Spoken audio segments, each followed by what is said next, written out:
Hello, Riftbound. Riftbound, hello. When this kicks in, nobody knows.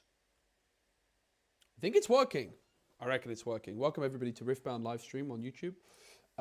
Yeah, give this stream a like if you want to see more. I am Joe Curley. I won Best of Timo in Bologna.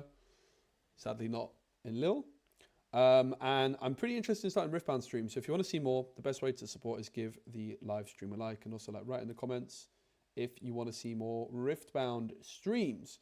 Today is going to be not much gameplay. The plan is to do gameplay moving forwards, but today is all about just looking at the whole set overall, taking a look at all of the cards, really refreshing myself mainly, and starting to build some decks as well. I just want to have a nice, relaxed look at Unleashed. I'm very much known for my Timo decks, of course, but I'm going to be playing over the next week or two pretty much every single one of these new legends, as well as a few of the older ones, and just experimenting to see what the format's like, trying to build up some cool decks. If you guys are interested in coaching, that's something I definitely offer as well, so you can check out my Metafy. Yeah, I kind of am quite familiar with all the legends. Let's, instead of looking at the legends, I think one thing that's actually quite interesting to look at, honestly, is the signature spells for this set. I think that this is maybe the most exciting thing. Also worth noting, I have already played Unleashed. I've done the pre-rift, so I've already done the sealed kind of part of it. But I think a pretty defining feature of Riftbound, also thanks to Cardmarket, the channel sponsor, they sponsor this video. It's the biggest online marketplace for Riftbound and other trading card games in Europe. Arise the best seller of the week. Kind of unsurprising. Riftbound is so affordable right now, though, especially in Europe. There's obviously been some product supply issues in the past, but genuinely, the game is so affordable. It's really great to see. I'm really excited for that. So, I would say maybe the theme of Unleashed in terms of the new legends. The legends themselves are quite weak, I would say, the new legends. But the signature spells are the best signature spells we've ever had in Riftbound by a mile, which is quite an interesting way of balancing things, right? That's kind of my takeaway. A lot of the new legends, you're not going to be playing them because of the legend, but rather you're going to be playing them because of the signature spells. So you've got Lilia. We'll also be looking at some of the Chinese decks today. Lilia, Lilting Lullaby, counter a spell, brilliant. And its controller can't play spells the rest of this turn. It very much gives Pete from Disney Lorcana vibes, which is one of the most meta-relevant cards for a very long time. When you play this character, opponents can't play actions until the start of your next turn. It's an extremely meta-relevant card in Disney Lorcana's history. This is giving something quite similar, right? You counter, but then it's a counter which stops them being able to do anything for the rest of the turn, right? It can counter spells which target, so it's kind of and also it counters things which don't. So it's a better not so fast, which then just stops everything for the rest of the turn. Brilliant, brilliant signature spell. You've got Keeper's Verdict, which is Poppies. Choose an enemy unit at a battlefield. Its owner places it on top of the bottom of the main deck. It's a better rebuke. It's just a better rebuke. Poppy as a legend is absolutely dreadful. TCG Arena is really good. There's actually a couple. There's also something called Atlas.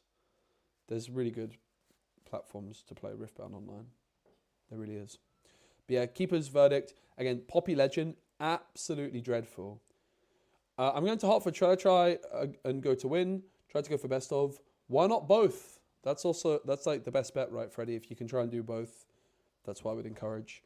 Depends how good you think you are at the game as well, right? If you think you're good enough to win the whole thing, why not go for it? But personally, if you're going for pure EV, the best thing to do is chase a metal best of, at least in my view, right?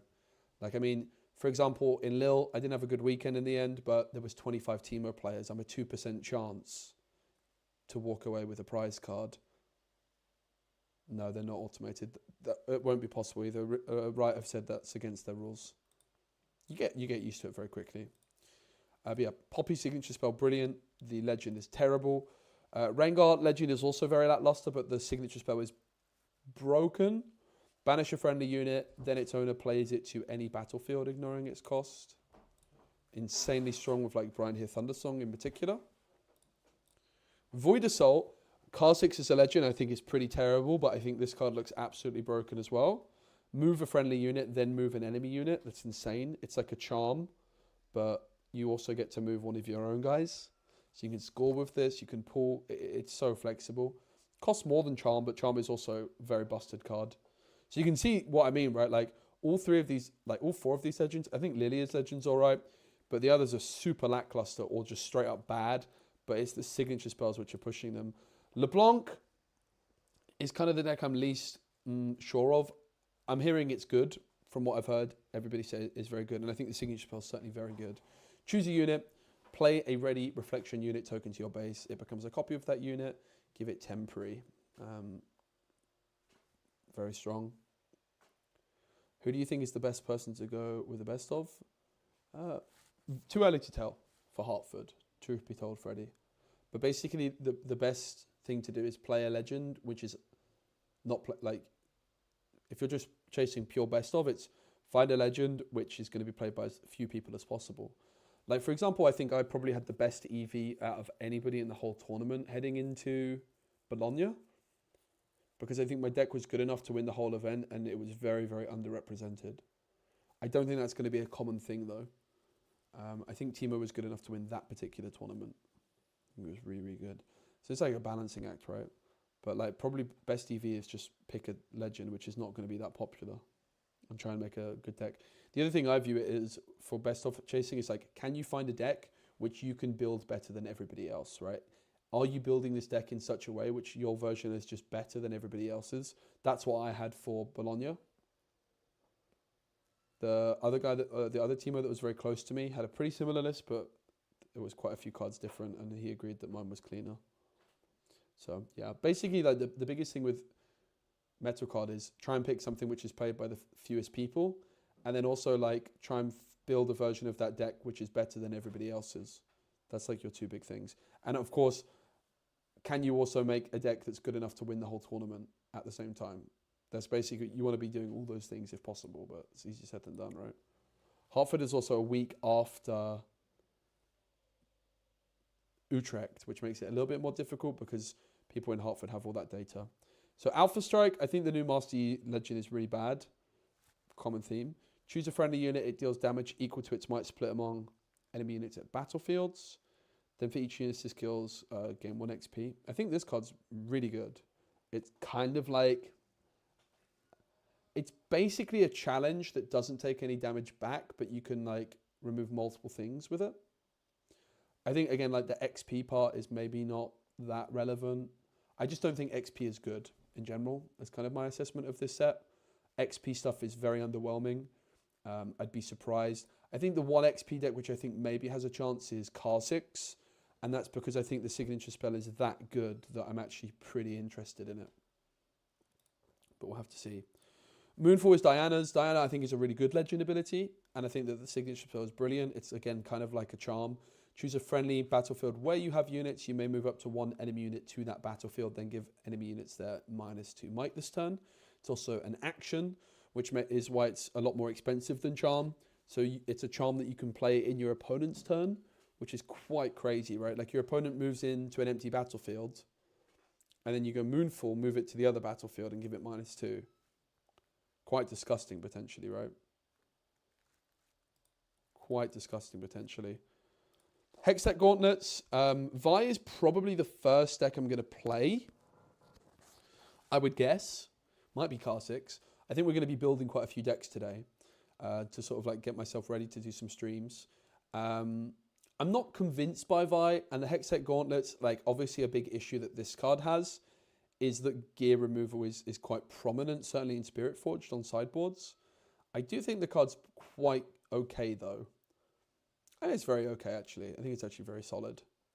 Basically, if you equip this to something that has 3 might or more, it just costs you a power to equip it, right? It's +3 and potentially replaces itself. And obviously Vi Legend is looking to give excess damage. I do think Vi is underrated coming out of the gates. I think it's all right. Shadow, I think the best thing about Vex is the chosen champion, right? I'm not sure how good Shadow is. It's definitely not bad. 3 for 3 that can stun. It's very fascinating. Hard to really evaluate. Title. Oh, I don't think I changed. to Riftbound, did I? On Twitch. Thanks for that game, Riftbound.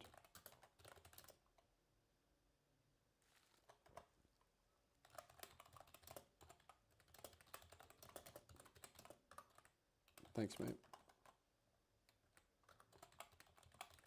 Hey, Bartos, what's up? But yeah, the plan is to start doing like pretty much daily Riftbound streams. If you guys are enjoying it, let me know. I appreciate the support. Certainly like daily-ish as like Unleashed is here. So I actually own this card. Curtain Call I got in one of my pre-rifts. I hit Jin twice. I think Jin is absolute garbage. Which my girlfriend found quite funny. I think Curtain Call's all right, though. I think this card's actually really good. It's not enough of a reason to play Jin, though. Like, this card, I think, is enough of a reason for me to be seriously interested in Kha'Zix. This card is not enough of a reason for me to be interested in Jin. I mean, yeah, basically. I think that kind of summarizes it. Death Throne below, I'm not the biggest fan of, I think. It can be defied. Bit of a bummer. Don't really like the look of Pyke. Pyke I actually did build a version of quite a while ago before Fight or Flight was banned, and I was very underwhelmed by the way it looked. I don't really like this signature spell for Pyke. Like, when I was looking at Pyke as a deck, I was like, oh, I want to be quite aggressive, and this is kind of slow. It's definitely powerful, though. It's definitely a powerful spell. I'm just not sure that it's what I want for Pyke. And then finally, Daisy, which I think is a really cool one too, which is Ivan. So that's kind of like the theme of the set, I would say. It's like the legends are really underwhelming, but the signature spells are really the stars of the show, which is an interesting way for them to balance the game, right? They're basically saying, okay, you get a weaker legend, but you get to have some potentially game-breaking signature spells to sort of make up for that, which is really cool. So what I would like to do is probably just like look through each color. I don't know if I know every card in the set, so that's kind of how I want to start this off. Is I want to look through all the cards, have a little chat about them, and then we'll start building some decks once we've done so. I know most of them. So Jin is terrible, really bad, hate it, really, really hate it. I think Vi's quite good. I think Vi's got a chance of being a solid deck actually. One thing that's like really important to consider when you're evaluating these cards, it's like, what are they competing with that already exists? And a big problem I have with Jin is you're competing with Kai'Sa, right? Let's go, not Hasta. Well, I was just streaming Gwen. We were just streaming Gwen. I haven't been streaming much recently at all, but the plan is to get back into the swing of things. Yeah, the fact that Jin is competing with Kai'Sa is really the big thing that just puts me off of this. Totally. Now, Vi is competing with Rek'Sai and Darius. Both of which are like actually all right. Both are solid. I'm not sure that Vi is going to like be.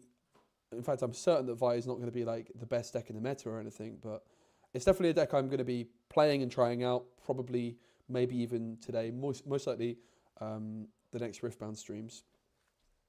I think it's quite a good legend ability with ganking in particular.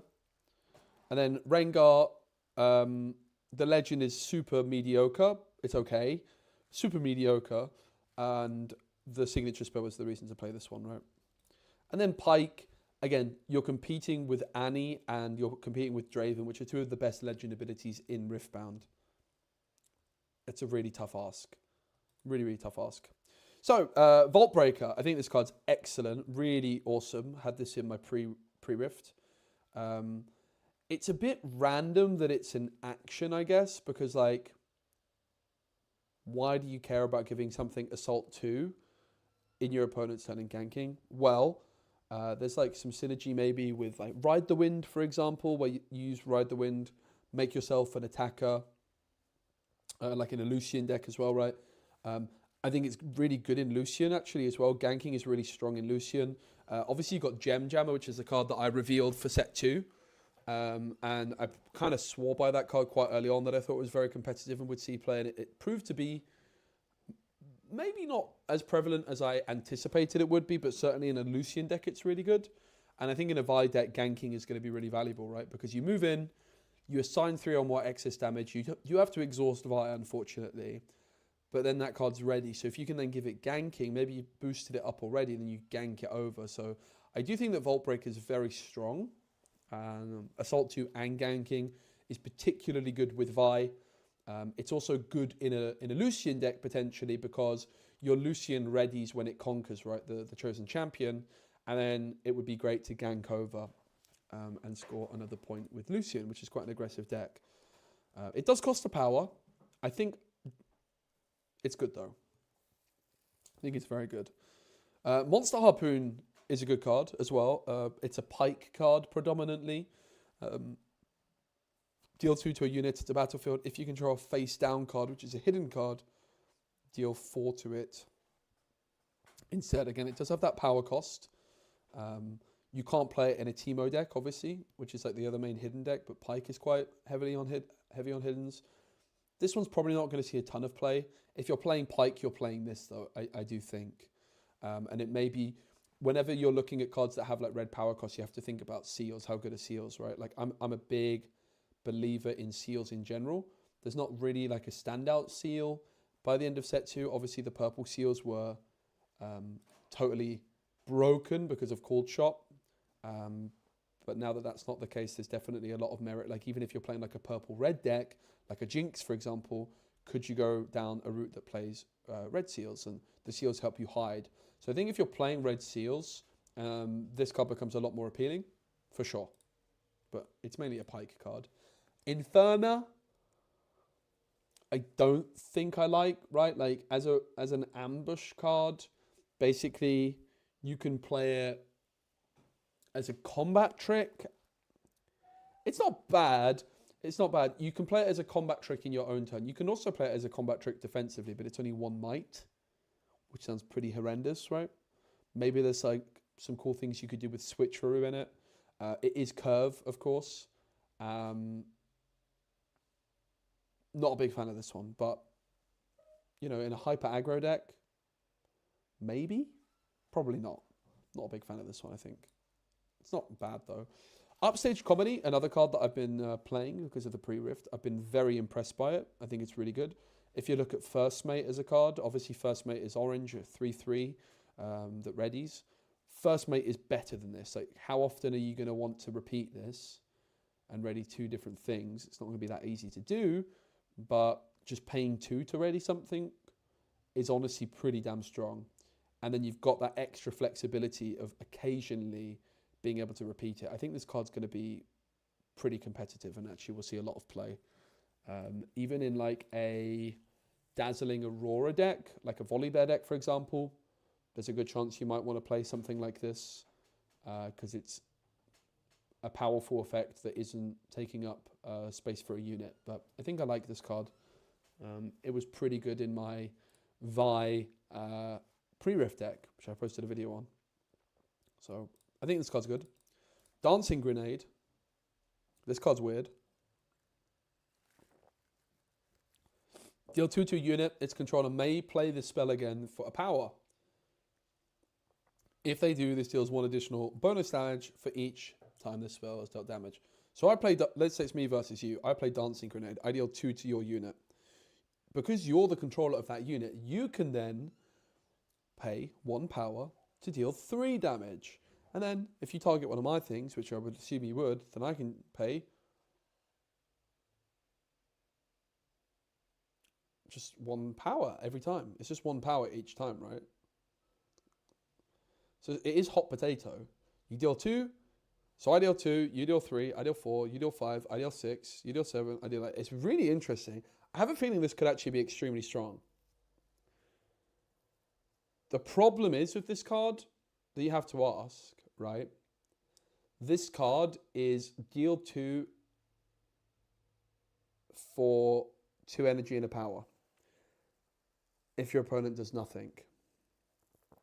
Which, in a deck that this card is ever going to be that good, your opponent should just say, okay. You know? So, arguably, this card is just deal 2 and a power. Like, deal 2 for 2 and a power. Which, when you look at it like that, it's actually terrible.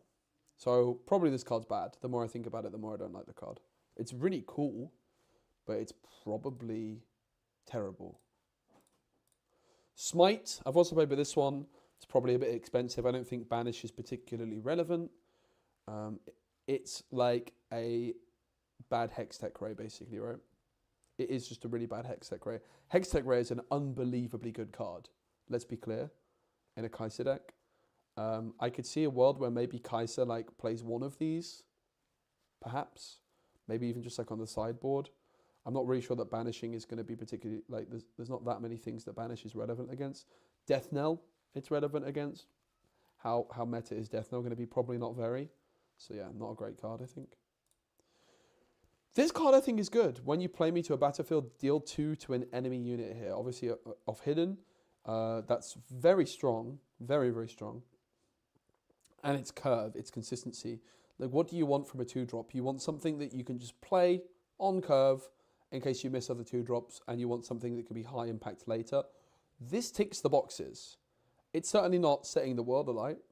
But if you have like other removal tools, for example, like a Kaiser deck, not sure Kaiser necessarily wants to play this, but if you combine that 2 damage with other combat tricks, like Stupefies, for example, right, it becomes a lot more appealing. So I think this card's all right. Definitely not bad. Hiding units is quite strong, generally. Fresh Beans. I love beans. When you play a unit during a showdown, you may exhaust this to draw 1. I think this card is absolute dog water. How often are you going to be playing a unit during a showdown? Well, okay, let's think about it. From Hidden and from Ambush. That's about it, right?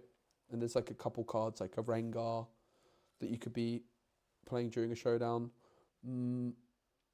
So let's say you play Fresh Beans for 2, and the same turn, or like during your opponent's turn, you play a unit during a showdown, so it replaces itself immediately. It's like, yeah, that's best case. And you still need to play another unit in a showdown for this to have actually drawn you 1 card. Like, how many cards do you really expect Fresh Beans to draw you in a game? And how many times are you gonna draw into this card and it is just doing nothing? I think it's really bad. I think it's really bad. Do not like it. Yeah, not a fan of this one. Don't think it's going to see a single bit of play. I mean, it could. Like, the thing with this card is I like the design, because I'm saying it's really bad, but like, it's possible you could include Fresh Beans in some sort of niche deck and it can be all right. But even when this card is at its very best, it's not like blowing me away or anything like that, right? Like, when this card is at its very best, it's pretty all right. But it's also going to be like a top deck. Like, how many copies of Fresh Beans do you really want in your deck, you know? Through Thunder is Giga Broken. Lotus Trap, I think, is good. I think Lotus Trap is good. It can be defied. The fact that it can be hidden is a nice bonus. I've played with this card and I've been pretty impressed by it. Reaction, speed is pretty nice. Hidden is pretty nice option. I think it's good. It's nice and flexible. It's cheap. It doesn't cost you any power unless you hide it. I like the card. Hextech Gauntlets, I think, is okay. Pike Dockside Butcher, great chosen champion. Well, not great, but good chosen champion. Nah, it's pretty great as a chosen champion. You can just like, yeah, this card's good, right? It's basically got Accelerate, but you don't have to pay the energy for it. And if you accelerate it, it's 4 might with ganking, and it can be hidden. It's very flexible. I like it a lot. It's a good card. Sharkling, I think, is going to be really good in Annie in particular. You go Sharkling, move in, ready 2 runes, flash, move it away. I think it's really strong. The Prepared Neophyte is like a Jin card, but no, it's not good, is it? I think 5/3 is solid, but it's a bit too all in on that. 1 or 5 is a pretty big difference. But I mean, like, maybe with Consult the Past, you could do some nice things with this card, which I guess is probably a key card for Jin, I guess. Like, hide Consult the Past. But you're not spending 4 or more, and you're not spending 4, okay. You're not spending 4 and 1, so there's no Consult the Past synergy. Nah, terrible. Bad card. Undying Legion, 3/3. Legion ability, you may play me from your trash for 3 energy and 3 power. And it's not bad. It's like not great by any stretch. But if you're playing a deck which is low on hand size, like maybe Jinx. There's some Jinx synergy there, right? Like basically the best use of this card is that you discard it and that you play a deck which has low hand size, which like maybe it could be a card that you would play in a Jinx deck that plays red seals. The bigger question with that is, are you going to be better off playing a Jinx deck that just plays generic good stuff and doesn't really go invest much in the Jinx Legend ability? Maybe the card pool's big enough where you can actually build like a Jinx style deck, which has very low cards in hand, plays discard tools, and tries to refill with Jinx. And then this card could do something, right? It's pretty expensive though, like the Legion effect. If it was like 2 power or like 2 energy, 3 is a lot to get a 3 might guy out with no effect. But yeah, I think it's not great, is it? Let's be honest. It's pretty lackluster. I think mediocre is actually a bit generous for this one. I think it's below mediocre, but yeah, it's a cool card. I think it could have been a little bit stronger. I got cooked by this card in a video that my good friend Fresh Lobs is probably posting today or tomorrow or this weekend. We did a pre-rift against each other. This card absolutely popped off. He drew 3 cards off of it. Draw 1, then draw 1 for each battlefield you or allies control. I could see Annie being interested in this card as well. Maybe. What card is this like easy to compare to? I mean, you can draw 3 off this card, right? 3 off this card. It's really strong. It really is very strong. I mean, if you like Consult the Past isn't really a great comparison, but like that amount of draw in red, and again, if you're playing red seals, I think it's really very good.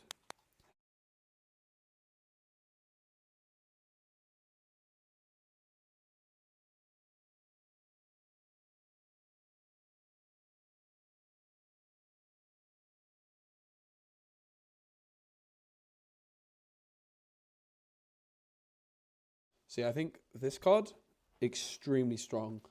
Like red seals overall look pretty good so far this set. Like that is huge. This card's quite good. This card could be quite good. I mean, the Pike is good, right, with red seal. The Sharkling could be good with red seal. That card is really high potential though. Like this can really unlock a lot. Like I don't think red has anywhere near access to card draw like that outside of like what card draw does red really have? Kaiser, Draven. Very, very strong, potentially. Scorchclaw has Hunt and XP. Nah. I mean, it's actually pretty good for an XP card. Again, if you're playing red seals already, are you playing red seals? Probably not in an XP deck. What XP legend is there even for red? Is there? I don't think there is any, right? No. Terrible, terrible card. Grim Apothecary, this is a Rune Terror art, 3/3 with Ambush. When you play me, you may return... I mean, honestly, this card might be good like next set, to be fair. Like, if there's a XP legend, like, I actually think the card's all right. 2 XP, Hunt is a lot hot. Like, usually it's just Hunt 1. And level 3+1 and enter ready. It's actually quite good. But for an XP card, it's one of the better ones I've seen. But there's no XP legend you can even play this with, so... Probably one to look out for in Sealed, I guess, where you can play 3 colours.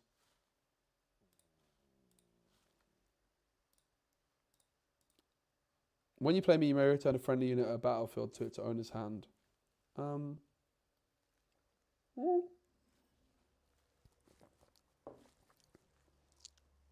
So the ambush cards are definitely really worth considering in an Annie deck in particular, right? Because you are able to ready your runes at the end of the turn. Like Annie has a lot of synergy with ambush. And what you could do with this is you play the Grim Apothecary, you like, let's say your opponent's trying to remove like one of your, like your Kaiser, for example. You just like play the Grim Apothecary, okay, let your Kaiser, like, instead of letting your Kaiser die, or you could like put down 7 stats threat, or you could like pick up something like your Kaiser, or maybe like your Darius, and then replay it the next turn. Kind of similar to Retreat almost. I think the card's quite okay. I imagine it's Annie is really good potentially with ambush cards. Not sure.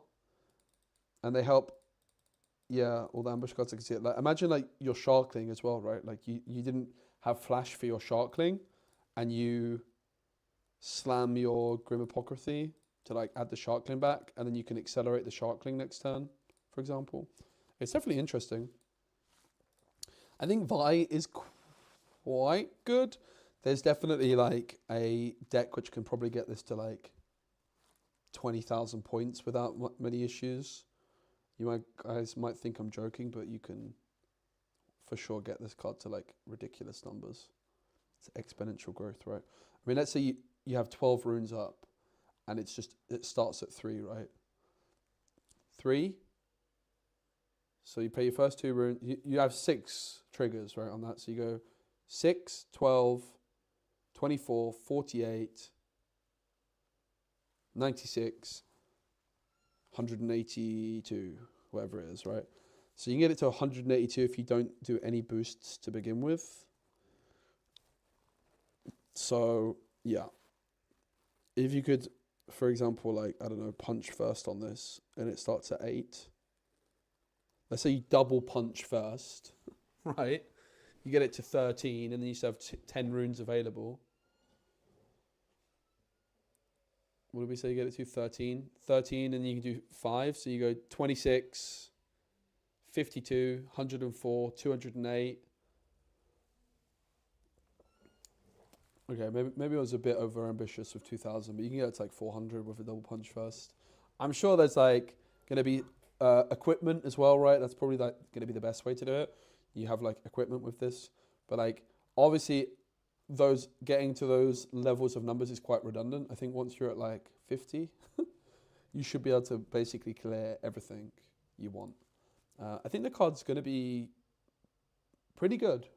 I don't think it can be bad. I like the look at this one. And it's a fun one. Really, really fun card. Definitely looking forward to playing it. Jin is excellent. Another big red seal winner. Have played this, and it was great. Did some, like in the video that Fresh Lobster's going to post, where we played against each other with pre-riffs. I did some nice stuff with the upstage comedy where I like readied it, then ganked over. It was really, really big value. Card's excellent. The power cost is sad, but you do get that power back. But yeah, if you're playing red seals, like honestly, red seals are pretty good to me this set. Definitely going to be looking at red seals like with this card, and yeah, there's like some other pretty decent ones, but like this card's excellent. Curtain Call is good, but the deck is terrible, I think, probably. Blighted Battle Axe. At the end of your turn, if you didn't conquer this turn, unattach me and deal 4 to me. It's very expensive, and it costs 1 to equip it in the first place. You probably need like Weapon Master for this to be any good. There was like some other combo with this where you could like negate the damage, but it's like a pretty expensive BF sword, right? Rengar Unseen. Maybe another reason to play Red Seals is if you're playing Rengar, right? Because the Red Seal can pay for the Thrill of the Hunt, and maybe you need to play like a red champion. Has Accelerate, has Assault 2, Deflect ganking. Don't love the Rengar. I think that's like another thing that's not great about the Rengar decks is like the Legend is mediocre, the champions are also quite mediocre, and then you just have this incredible signature spell. But I think Rengar's probably going to be quite good. Maybe you want to play Red Seal with this one. Red Brambleback. Now, I've got this card. I own this card. It was pretty good for me. It does cost the red power to begin with. Now, one thing I'm pretty sure you guys can confirm for me, your conquer effects for conquering here trigger an additional time. Conquer effects is not scoring, right? It's like when I conquer. So when I conquer, you basically get to buff itself and something else, which is all right. It's not bad. It's kind of expensive though, right? Like it costs the power to play it itself, and then it costs the power if you want to accelerate it. I'm kind of surprised that it is so costly in terms of power, I guess. I'm not really sure there's that many ways of turning these buffs into super valuable things within red, right? It's not that you're playing set. Maybe in like red yellow, you could play the, what's the card called? Call to Glory, is it called? Maybe you could do that, for example. Yeah, different blows, I mentioned a lot of that into. Square up, I don't think is good. It could actually be good, maybe, in like Draven as a one-off, where you just have so many cards available. We just have like overkill card draw. Maybe. I don't even know what this card does. I've never seen it before. X-Earth, X-Wrath, Freed. Pay a power and exert to deal 3 damage to a unit. Use this ability only when at a battlefield. Nah. Lord Broadmane I also played with. It's quite expensive, to be honest. Quite underwhelming, but it was okay in sealed. This was my sealed MVP. This card is really nice. I think going against the Arena Kingpin is it's very, very weak to Falling Star, right? But even if this gets hit by Falling Star, it's like you still get value out of it because it comes in ready. Really good with Vi. With Vi, what you can do with Arena Kingpin is you can play it at your base, give something +3, win a combat, deal 3 excess damage, ready the Arena Kingpin, and then give something else +3, if that matters, right? The card's exceptional. It is weak to Falling Star. Very weak. Maybe you have some ways around that. I think it's better in Sealed than it is in Constructed because of Falling Star. It was my best card in Sealed. Brilliant. I'm definitely interested in this one. Like maybe it's the kind of card that you would just like sideboard in or out based on if you're playing against decks which can target the base, for example. Not sure. But I think the card is really interesting. It's definitely one I want to test in Constructed. Katarina, when you hide a card, ready me. When you play a card from face down, deal 2 damage. It's another like red seal kind of card. What would you play this in? Maybe Pike. It's probably a bit expensive, right? Play Katarina, hide something immediately, ready it. I quite like the look of it. I do quite like the look of Katarina. Again, kind of looking to me like a red seal kind of card. Like maybe Pike wants to play this card as top end, I think. I think it's actually quite good. Could be good. Towering, you can ready it like twice a turn unless you're playing Bandletree, right? But probably you can ready it like once a turn. Towering Paraphant. Could be alright in Volibear. It's not bad. 7 into ready. It's not bad. It's not great. Yeti Brawler, when I conquer, if you assign 3 or more excess damage, play 2 gold gear tokens exhausted. Nah, rubbish. Really bad. Revna the Lawkeeper, when you play a spell, if you spent 4 or more, ready me. Yeah. Seems unlikely, right? Like, what are you going to do? You're going to have 11 runes, pay 4, or like play this for 7, play 4 for a spell, ready it. It's like, the readying is most valuable the turn you play it rather than like, yeah, the other readies are good, but you really just like want the first ready and then the other readies are bonuses, right? Whereas this is more likely to like be played, do nothing, and then it can be readied at a later point. And the Involus Vox, when I conquer, give a friendly unit +8 might this turn. Don't like that one. It is a dragon though. There's definitely some sort of dragon deck. So overall in like red, maybe I should start like making some notes here somewhat, and like I'm just gonna make a Google Doc because I'll probably make a video of like best cards from each. What cards do I like? I like Vault Breaker. I think Upstage Comedy is good.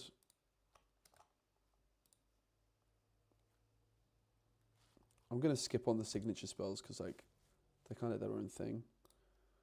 Pike's probably quite good, right? I really like the Sharkling.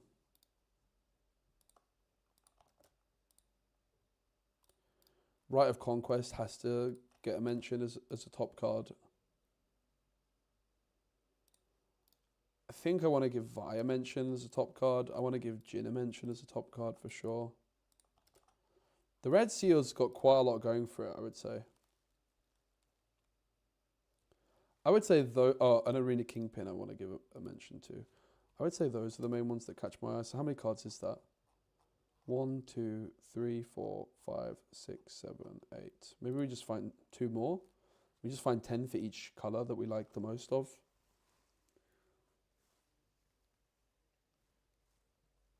Oh, I quite like Lotus Trap, maybe.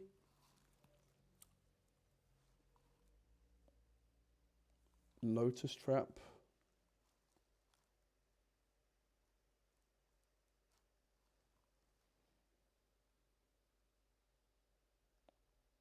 Yeah, we'll include the Lotus Trap and then just one more. Not including signature spells. What would you guys... Is there any other card that I haven't mentioned here that you think is popping off? Monster Harpoon.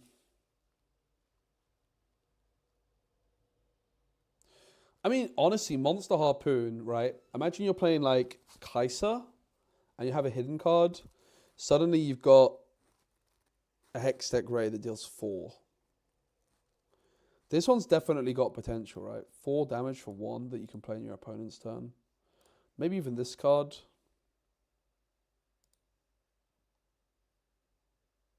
Don't mind this card either.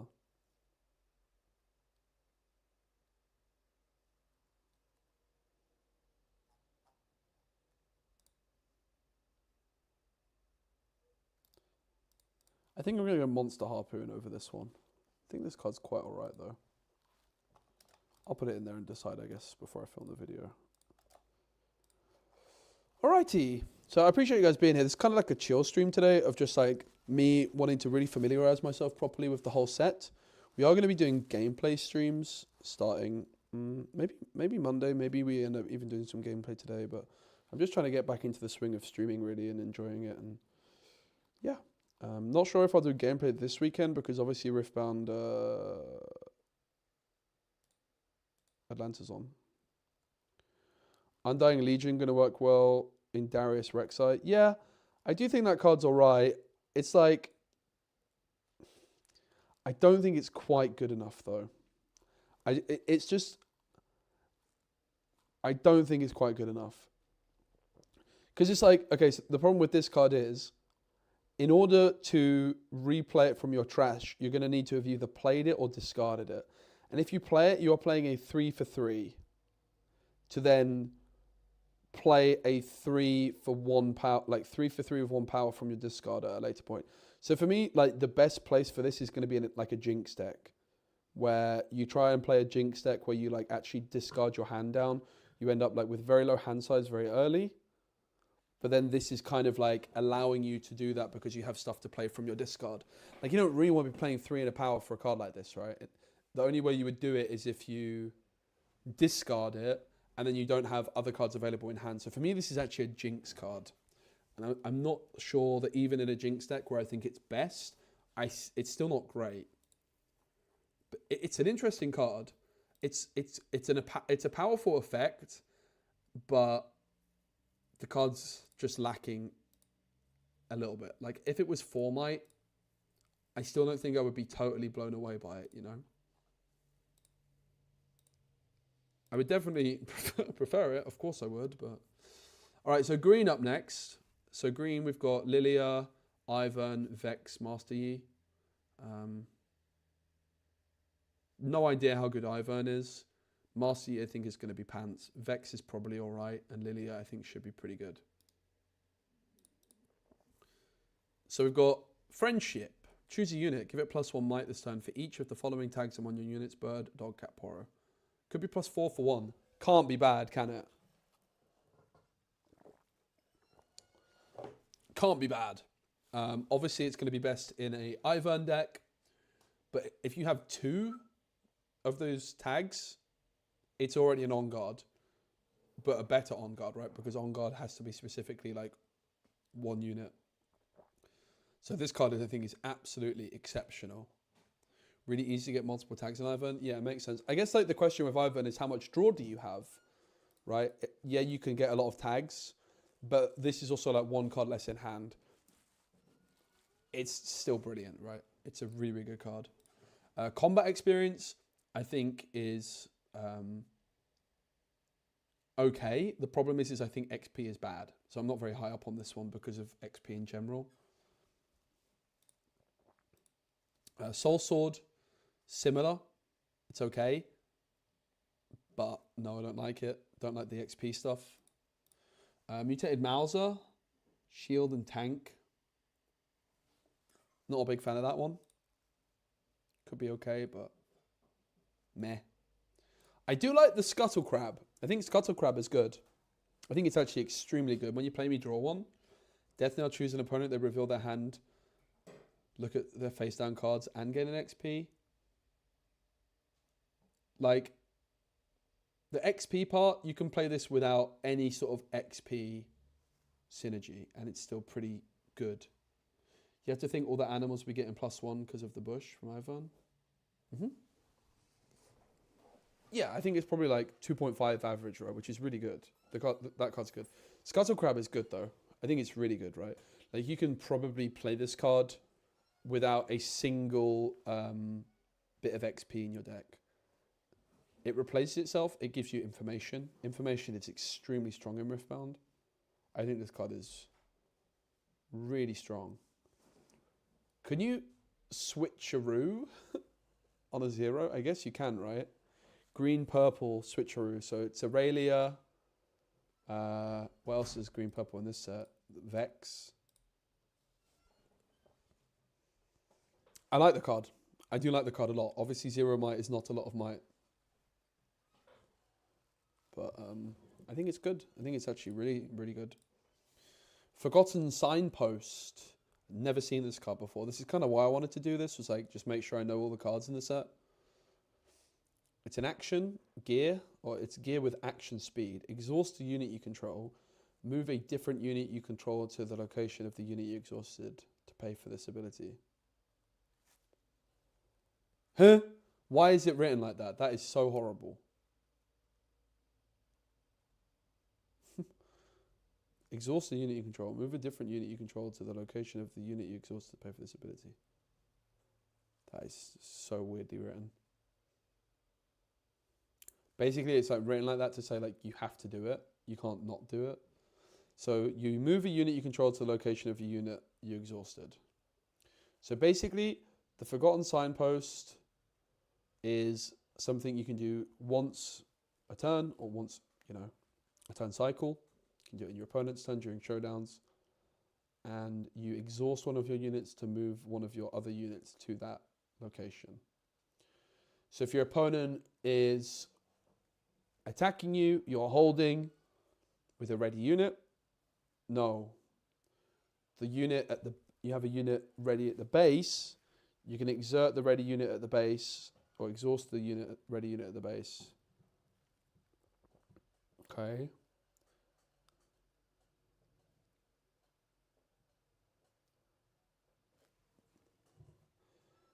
This card is definitely interesting. Kind of interesting with Baron.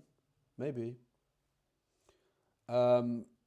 It's susceptible to gear removal. It is like not cheap at 2. It's not expensive, but it's like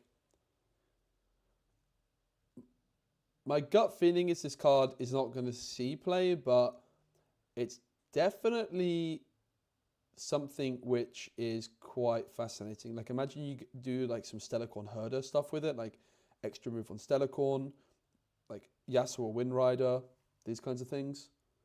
So maybe like Yasuo could make some use of it. It is also something you can play on turn 1. So if you're playing a deck which doesn't have that many 2-drops, maybe this sort of helps you have some curve.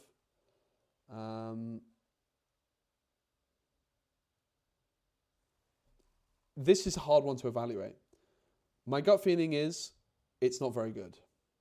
But the fact it's action speed, there's potential there. Seems good to move sprites around that Lily leaves behind. Yeah, right.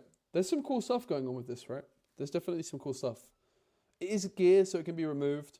You're not really going to be too mad if your gear gets removed. That costs you 2, though, right? Usually that's going to be a trade up in your favor. Gear removal tends to cost a power. This card is one to keep an eye on. It's very interesting. Honey Fruit, also gear. It enters exhausted and has reaction speed to add a power. And at level 6, it also adds an energy. So it's a 2-cost seal that you can't use to turn your player. It's any color. And if you do get to level 6, it gives an energy. I don't even want to think about the level 6 part of it. Couldn't it be good with Azir? Tap a unit, move Azir to the location. Yeah, it could be. Could very much be good in Azir. You're right. Is a Rise only equipment, or is a Rise all gear? Because that's also the thing. Azir, it's competing for a lot of space. It's like the kind of card which, like, maybe it works as like a one-off, right? I don't think you would really want more than one. And maybe as a one-off, it could actually be good. Like, can you just find it and it surprises your opponent? Comes in ready. You can do it in your opponent's turn. You can do it on your turn. It's quite a cool card. Doubt that you want to play more than 2, though, right? Honey Fruit's really cool. I think it's probably quite good. Does Ornn want to play this card? Probably not. I mean, if you're playing an XP deck, I think the card could be really good, but I don't think you're playing XP decks. Just equipment? Yeah, I thought so. It's a cool card. It's probably not great, because, like, I think if it didn't have the level 6 part of it, right? The fact it enters exhausted is a big turn off, to be honest. But if it entered ready and just didn't have the level 6 part, I think I would quite like it. But as it is, it enters exhausted. You know what? I don't hate it, though. You play Honey Fruit. Next turn, you use this to pay for your seal. Hey, Mike. Good to see you. It's really not bad. It is not bad. If you're playing like an XP deck, it's probably good. But there's a problem. Why are you playing an XP deck? This card's good. This card's really good. This is like one of the few like reasons that might tempt you into playing an XP deck, right? It's a more expensive charm, but if you're level 6, also stun. Quite cracked. Double Trouble. Repeat 2. Look at the top 3 cards of your main deck. Nocturne! Oh my flipping days. You may reveal a unit from among them and draw it. Recycle the rest. Wait. How? This is why I had to do this looking at all these cards, bro. Card is crazy with Nocturne. Is this the best Nocturne card in the game now that Cold Shot's banned? Pay 4. This is kind of like green stack deck, right?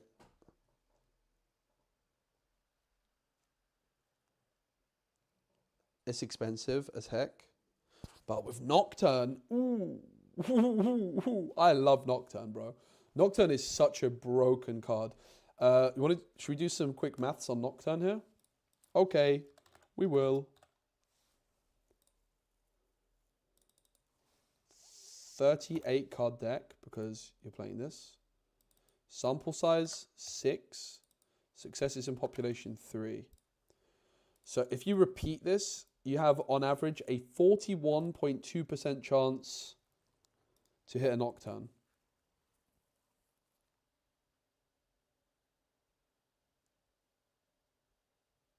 Pretty good.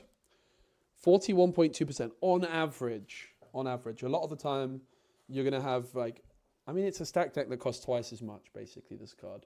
But you actually ideally want to repeat this. Obviously, if you're playing a Nocturne deck as well, you could play Ezreal with this, and then it would cost you 3 total. It's really good with Ezreal, right? So, what's the new? Vex is the new one.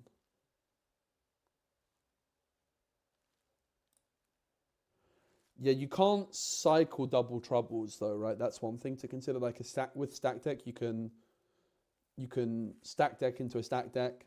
You can't do that with double trouble. And you do have some pretty big issues with this card because there's going to be times you look at the top 3 cards and you don't hit a unit. So this is a card which is going to need to be played in a pretty heavy unit deck, particularly if you're trying to, force the Nocturne. Because you see Nocturne, right?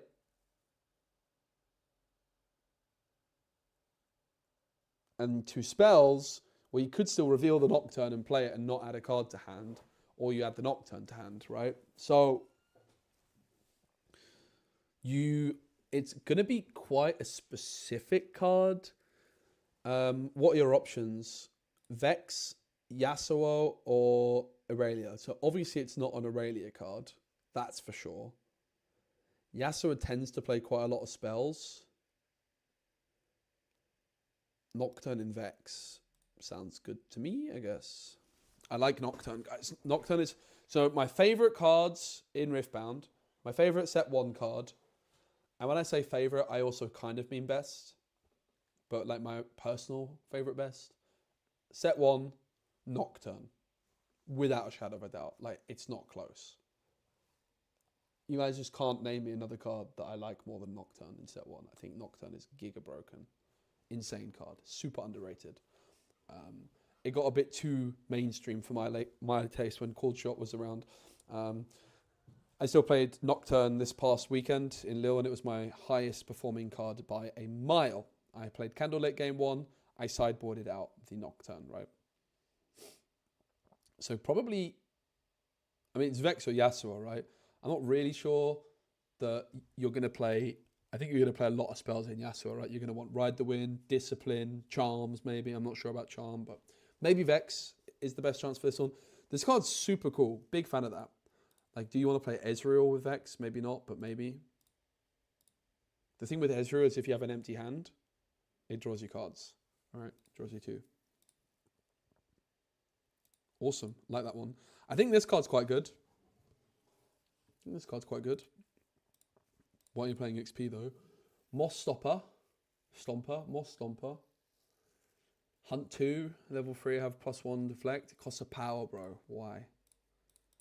Yuumi looked quite good to me.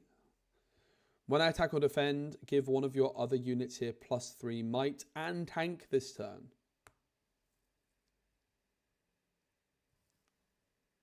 So it's basically a 4. It's basically a 4. But if you somehow trigger it twice in a turn, you can give something like 6, right? If you can somehow like attack or defend with this thing twice.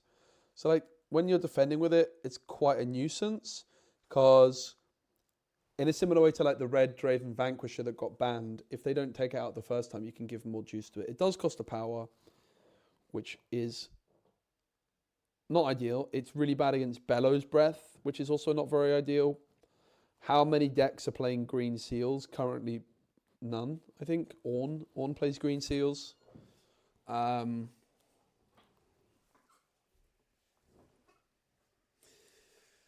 in love with it, I think it's fair to say. If you're playing Green Seals, I would consider it. If you're not, I probably wouldn't. And I'm not really sure there's going to be enough in here that's going to convince me that I want to play Green Seals. I think this card's great. Back Off. Stun a unit. If you play this from your hand, draw 1. Bam! Stupefy, but stun. And you can hide it. And it's action speed. Not reaction, action. Very good card, right? Very, very good card. The hidden is an upside. You wouldn't draw. Hidden stun can't be bad, can it really? Hidden stun can't be bad. Think this card's extremely good. Enthusiastic Promoter, I think, is enthusiastically terrible. Really terrible. Shadow, I don't really know how to evaluate this one, but I'm interested in it. I'm sure people already know because people have been playing, I haven't. Nami Headstrong, you may pay a green power as an additional cost to play me. When you play me, if you pay the additional cost to stun an enemy unit, when I hold the next time you play a unit this turn, ready it and buff it.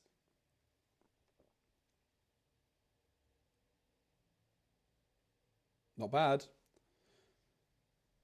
Could be good in Vex. Could be good. Not blowing me away.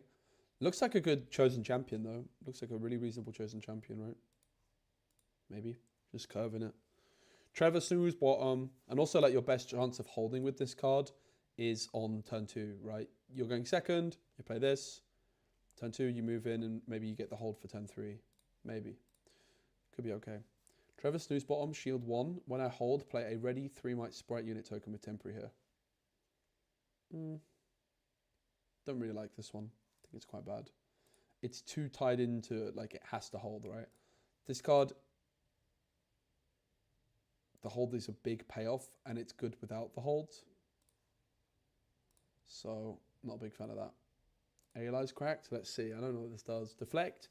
When I'm at a battlefield, your other units here have deflect. 3/3 with deflect is already very good, right? It's like the 3-cost Palti Poro. There's not really many 3-cost cards in Riftbound that have deflect, right? Is there anything that costs 3 and has deflect currently? I don't think that there is. There's a 4-cost Navori Scout, and that sees play, and it's just a 4/4 with deflect and nothing else, right? Is there like a keyword thing that you can...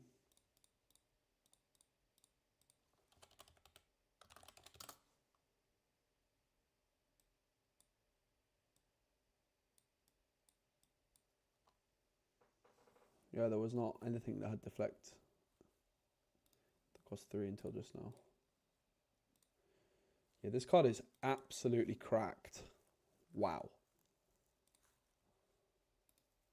Shadow Watcher. If a friendly unit died during your beginning phase this turn, I enter ready. Yeah, could be good in Lilia, right? Lilia is slamming lots of temporary guys. Again, if you're playing a green seal,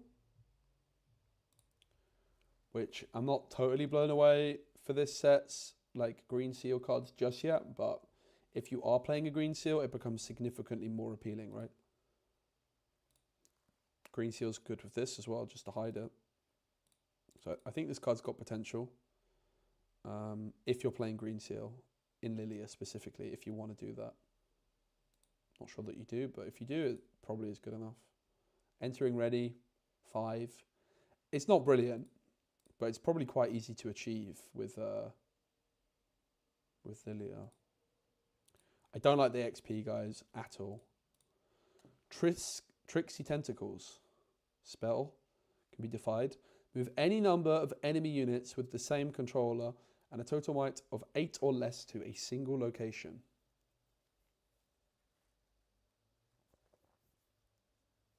Sounds like a really bad charm. Hey Joe, I wanted to let you know I played your Timo from Bologna in Gdansk. Won best of rewards from a legend here. Let's go. Yeah, I saw the tournament. I kind of wanted to go actually. Congrats, mate. That's awesome. I would love to visit Poland again soon. I haven't been for a long time, but it's one of my favorite places. Spent a lot of time in Poland. Frisky Hunter, when you play me, play a 1 might bird unit token with deflect here. This card's got to be good in Ivern, right? 2 bodies for 4 and no power cost is super reasonable. I think this card's good. This card could see quite a lot of play. It's like deceptively good. It's really easy to underestimate how good it is to play 2 bodies in Riftbound for like 1 unit. Like this is really good against Kaiser, for example. Okay, yeah, they have Bellows Breath, but yeah, this card's like auto include in Ivern, but I have a feeling that it might actually be good enough to see play elsewhere also. I think it's super reasonable. Flurry of Feathers, spell 2 power cost, so can't be defied. It's reaction speed. You can either counter a spell or play 4 one Might Bird unit tokens with deflect.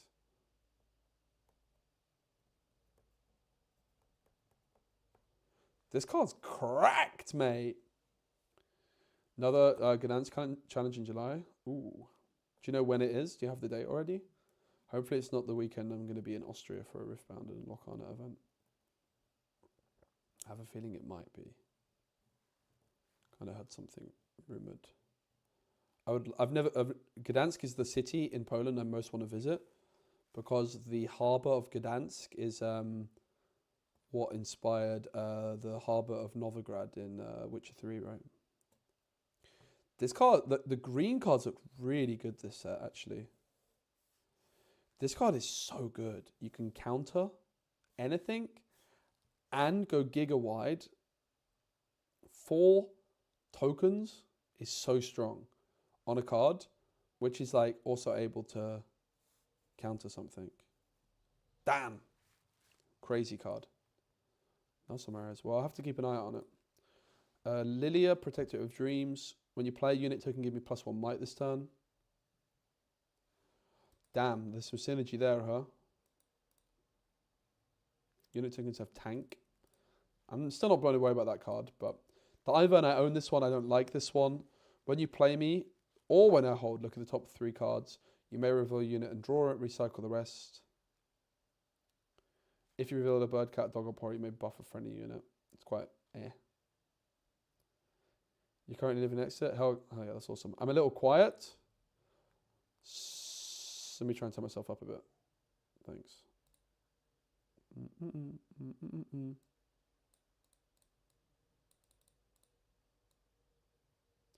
Turning up, turning up, turning up, turning up. I'm still turning up. Rather slow. I turn myself up. Is that better? Yeah, I don't like Ivan. I also own the Vex. When you stun an enemy in a battlefield, you may move me to that battlefield. Seems pretty mediocre. The green seals, though, man, like, if you're already playing the green seals, like, all of these other cards become a lot more credible and something to heavily consider. I appreciate you guys being here. This is me just, like, getting into the flow of Riftbound. We're going to be doing a lot of Riftbound gameplay streams, but I'm kind of just wanting to, like, really look at this set and get myself, like, feeling confident about what's going on for this set. So when I'm building decks, I'm not just, like, building dog water. I've got Monch, 6/6. If an opponent controls a stunned unit, I cost 2 less and enter ready. Oh, damn, that's a good card too. Man.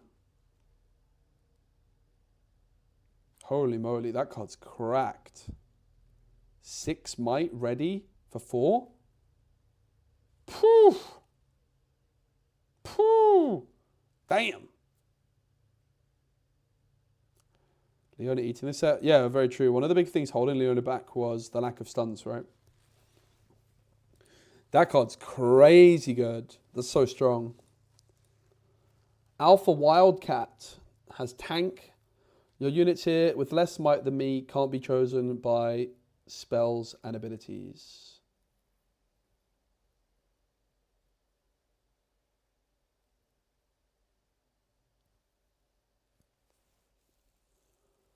I don't think it can be bad.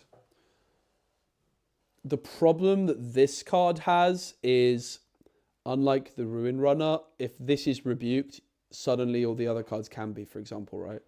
It's a worse Ruin Runner, for sure, I would say. Probably. Maybe. It's got to be worse than Ruin Runner, right? Same cost. Ruin Runner has 2 stats less. And it costs power. I think it's got to be worse than Ruin Runner, but it's in a different color. It's quite different. There's maybe a deck which could make it better. I don't think it's ever going to be better than Ruin Runner. But let's be clear. Any card that's getting compared to Ruin Runner is good. Ruin Runner is one of the best cards in Riftbound right now. Certainly towards the end of set 2. Absolute belter card. I did predict in the podcast that it would win, that a Ruin Runner deck would win in Lille. Got to the finals, so I wasn't too far off, was I? My gut feeling is this is worse than Ruin Runner, but that is a dangerous card. That is a very, very dangerous card. And it has like the potential maybe of being better than Ruin Runner in a specific deck. Like I can just imagine this could be good with Vex, for example, right? Like the purple Vex that's stunning stuff. That sounds pretty gross potentially. Also like green power. Green seals like feel like they got a lot better here. I don't know. Maybe there's not like that many cards that are that good with the green seal, but there's enough where I'm kind of like, ooh, green seal, okay. Ooh, green seal, okay. Ooh, green seal. Green seal, right?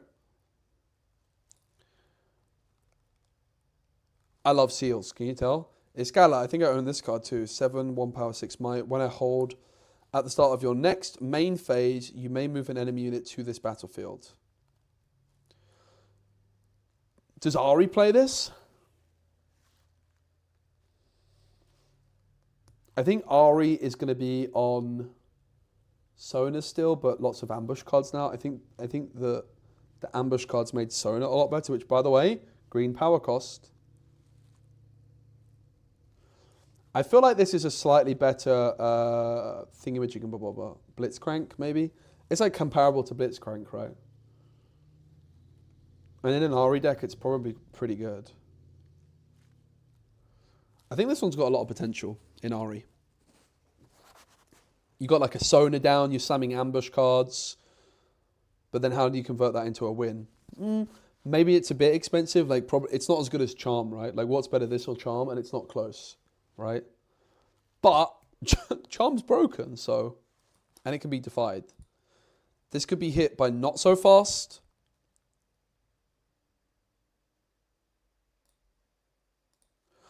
Vilemore, I believe this is also an Ari card. Ambush. Enemy units here with less might than me don't deal combat damage when I hold draw 1. Bro, imagine you play Sona. You leave 4 runes open. You pass. You ready 4 runes. Your opponent moves in. Bam! Vilemore. Crazy. Crazy. I think Ari, the ambush cards, made it so much better. And I'm quite interested in Green Seal Ari with Sona, with Vilemore, maybe with some other stuff. Who knows? Like maybe this. Like giving your Ari and stuff this, or like giving your Escala this. I mean, yes, maybe like all a little bit too expensive, but there's definitely some Green Seal deck that looks quite good to me. Probably Ari. You could play the hold Ari maybe as well, right? To just go all in on the hold, score the points. Maybe the green Ari is on your sideboard. You just play the other Ari, but the other Ari costs the blue power, which kind of puts me off from playing the green seals.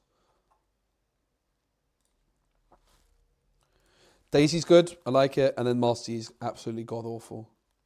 Probably. So, now I want to pick the best green cards. What do we think? What do we think of the 10 best green cards? I think we have to go Friendship as one of them.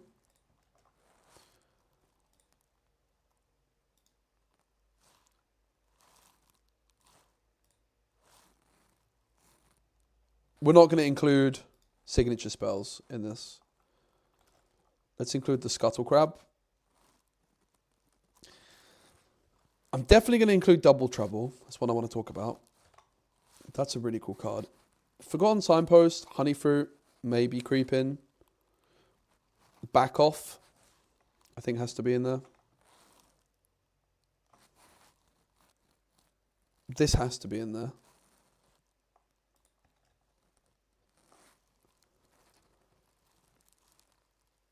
The Frisky Hunter. Flurry of Feathers.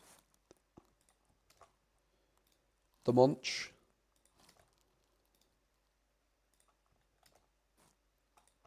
This. I'm not sure about this color, maybe. How many have I got there? Let's check. I want 10 and I've got 1, 2, 3, 4, 5, 6, 7, 3 more up for grabs. I'm not including signature spells in this. Yeah, I got both Alpha and Varmor. I didn't put Iskala in yet. I didn't put Shadow Watcher in.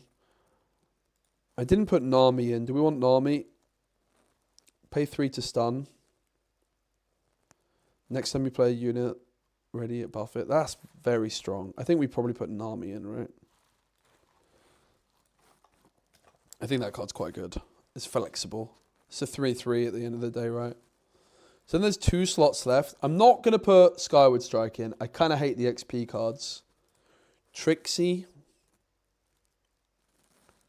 What was Trixie? Trixie. I feel like I read it ages ago. I'm blind. Oh no. The tentacles? Nah, don't like it. Too expensive. It can be defied, right? 4 energy and 1 power is like probably the worst cost you could have for a spell because it can be defied. You'd basically rather it cost 2 power or 5 energy, right? And be slightly better. This card is kind of interesting. I don't know that it's good. But this card's also interesting.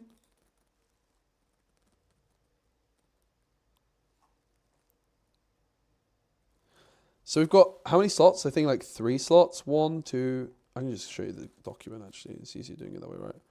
Sorry for the flashbang.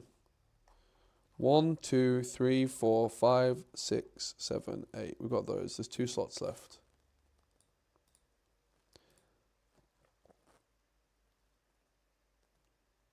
Yeah. I could see it on the sideboard. I don't like the card personally. This card I'm probably not going to go for. I put this in already, right? The Monk. Monch. Yeah, that card's cracked. Okay, so if I'm not going for her, I think like just including like interesting cards is reasonable. I don't want any of this. I don't want him. Don't want him, don't want this. I don't think Yumi's good enough to make the cut.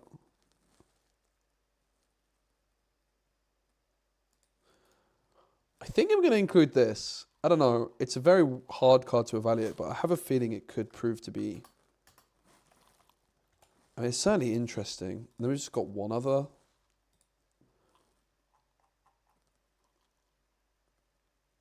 I think people are very... maybe. Yeah, maybe. I'm not really a believer, though. I'll believe it when I see it.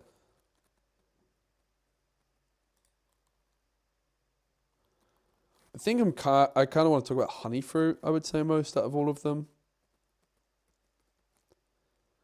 Like, the last 2 cards, I'm, like, not sure that they're good, to be honest, but they're very interesting, so...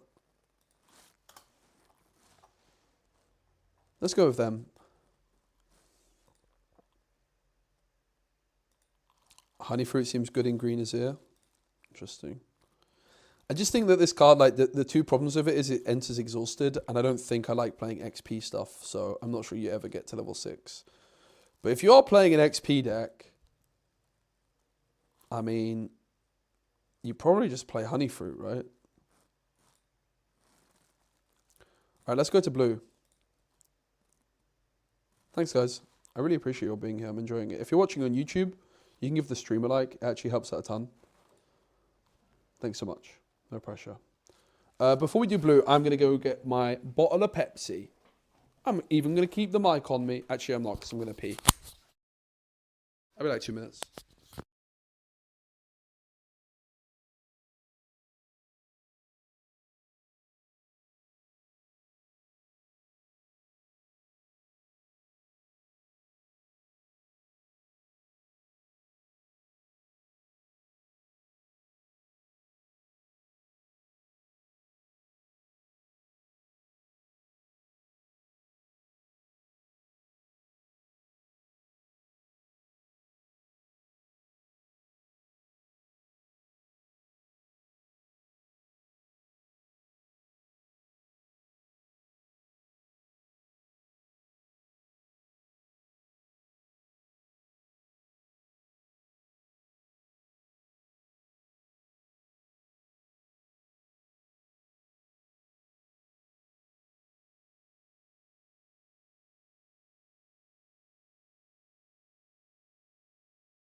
Nice one, Andre. I appreciate it, mate.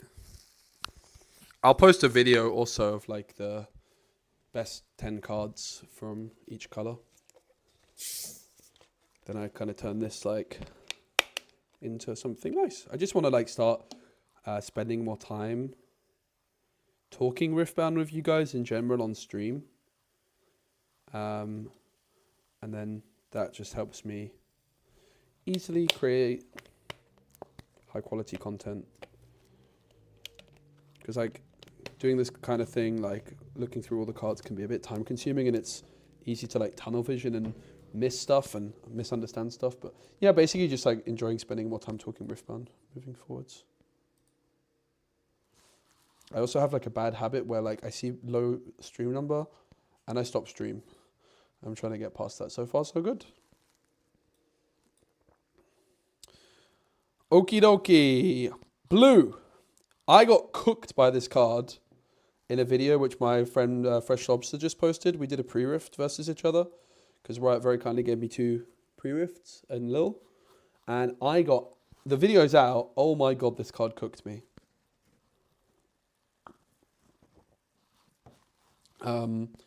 In blue, purple, there's quite a lot of card draw you can do, even in your opponent's turn. There's like Lunar Boon. Let's go, Time Wizard. Thanks, mate. I'm going to be doing like a lot of streams moving forwards, basically. I've kind of been slacking with content in general, really. I moved countries like 6 months ago. I've been enjoying myself, but this is now with Unleashed around the corner. It's we're going to be streaming a ton of Riftbound.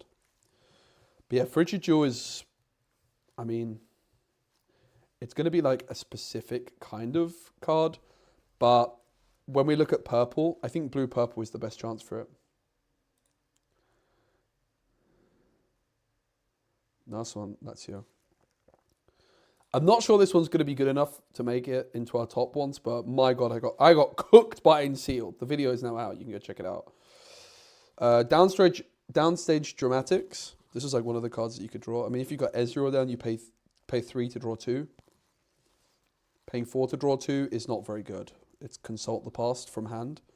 So I'm not a big fan of this one. It's definitely good enough in Sealed. Probably not good enough in Constructed though. Because it's basically like... Yeah. It's only good if you pay 4. And that's very expensive. So, yeah. No thanks. This card's cracked. Ragefell Archer. When I attack, you may pay 1 energy to give a unit him -1 might this turn.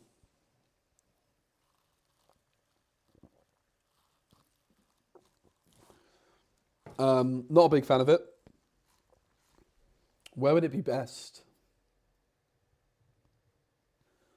I mean, I was going to say like in an Annie deck where you can play Retreat, but obviously, maybe.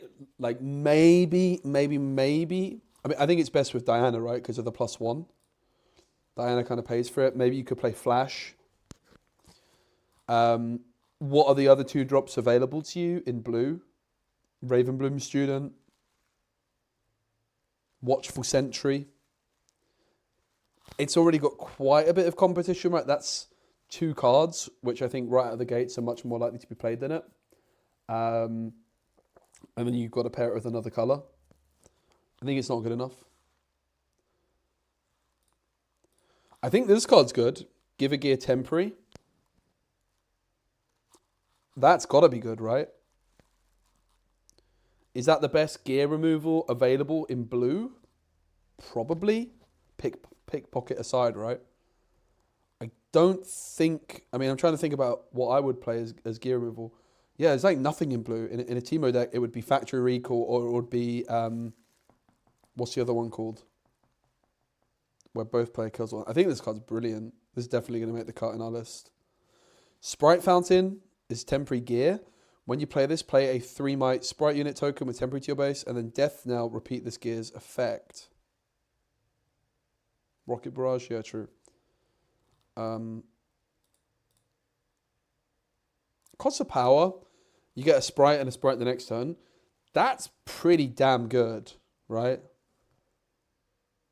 That is pretty damn good. Especially if you're playing blue seals.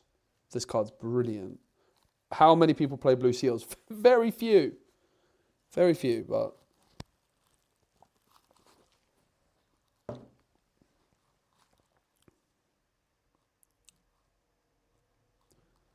I think this card's really good. Sump work smack. When an opponent scores, draw 1.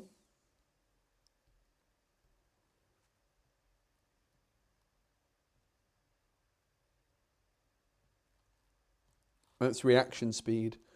So if your opponent is about to hold, that seems terrible. I don't like this card.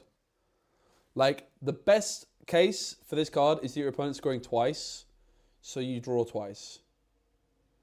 Right? Nah. Bad. Petal Pixie. I have +1 light. It's a cool card, though. I have +1 light for each of units of temporary at my battlefield. Okay. That could be good enough, right? Could be good enough. If you've got 1 temporary card there, it's good. I think that could be good enough. I think that's strong. Maybe. Not sure. I haven't played the deck.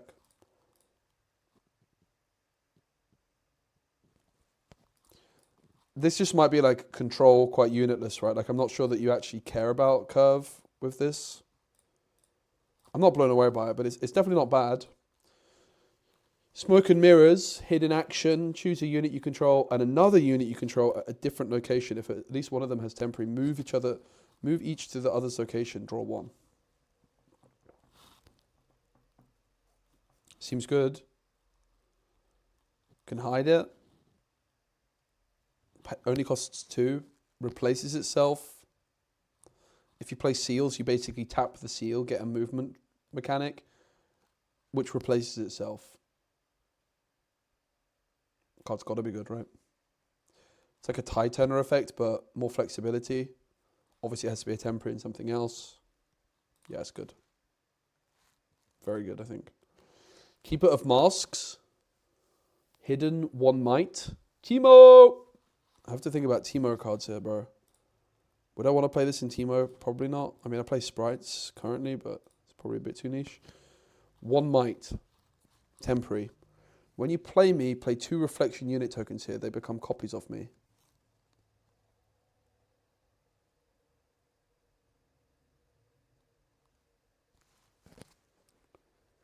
Huh.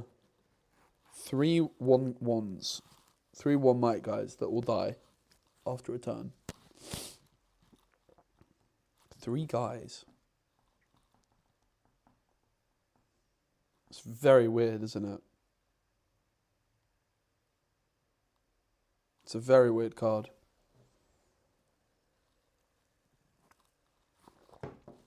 I do not like it, but maybe there's some synergy there with like this.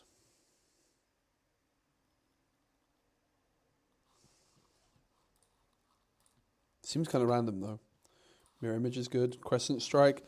Choose a battlefield and an enemy unit there. Deal 4 to that unit and 1 to each other enemy unit there. I mean, it can't be bad, can it?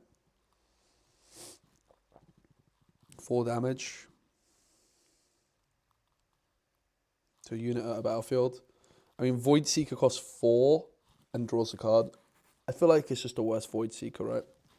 Void Seeker's a good card though, but hasn't been seeing that much play.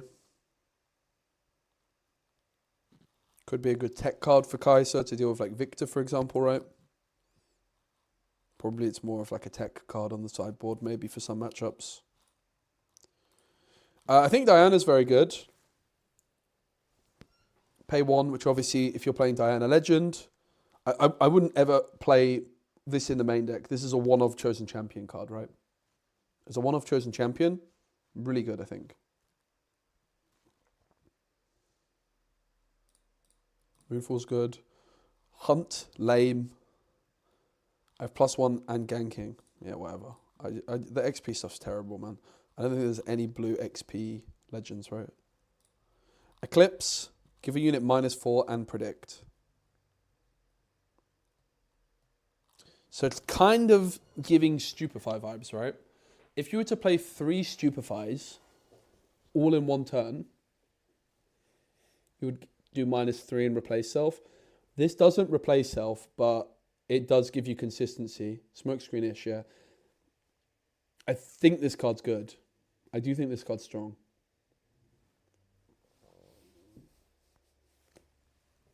I think this card's quite strong.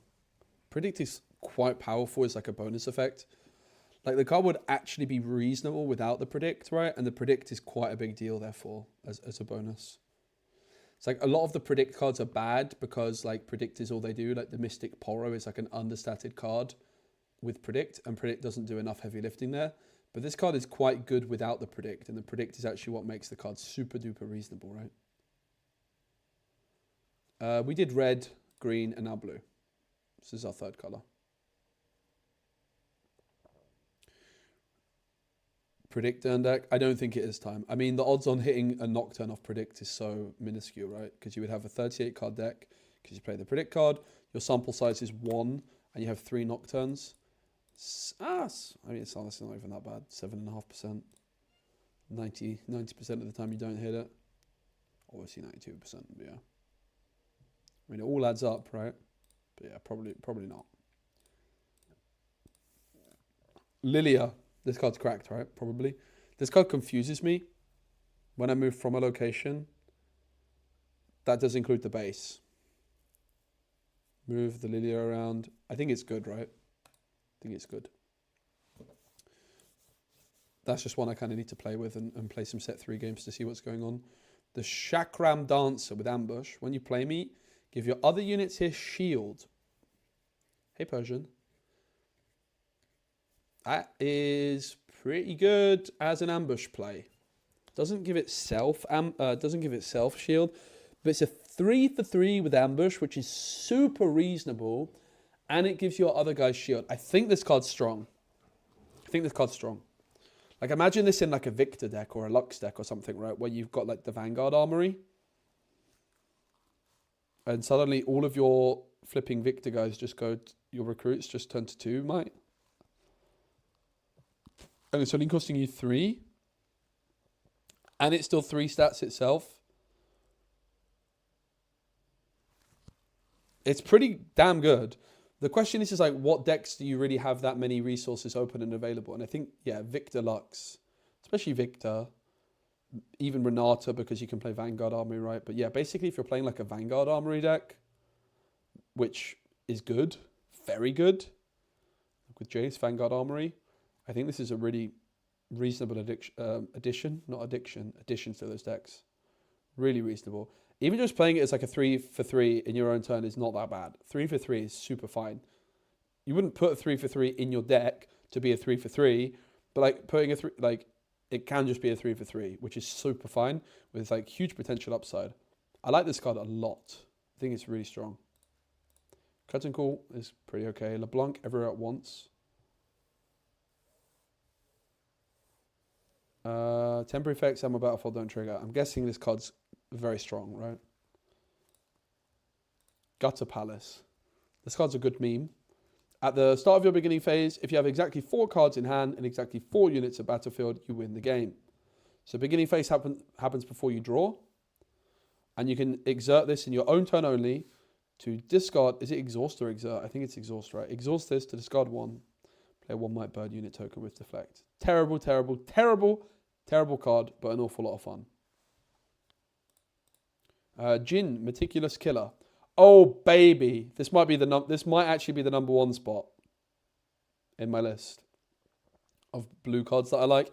It's the blue version of Nocturne.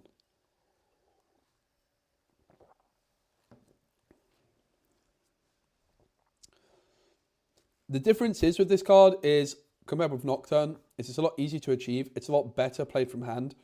But Nocturne is a card which is a unit played not from your hand. This is a card from your hand. So I definitely don't like it anywhere near as much as I like Nocturne. But I think the card's very good. You have to spend 4 or more for the spell though. Like it's not like you can consult the past and use it, right? Because you would not be like hide, consult the past, and do it, right? Yeah, the more I think about it, the less I like it. But I still think it's pretty cool. Blue Sentinel. Shield 2. Your hold effects for holding here trigger an additional time. When I hold, add a power at the start of your next main phase. Your hold effects for holding here trigger an additional time. We were thinking of like the Ari deck maybe could be good. Is blue orange a thing? It's not, right. There's no blue orange pairing currently, but like blue orange is a thing. Could be good with the what's the gear called? The equipment, Trinity Force. It's pretty bad, isn't it? It's pretty bad. Deadly Flourish, I think, is terrible.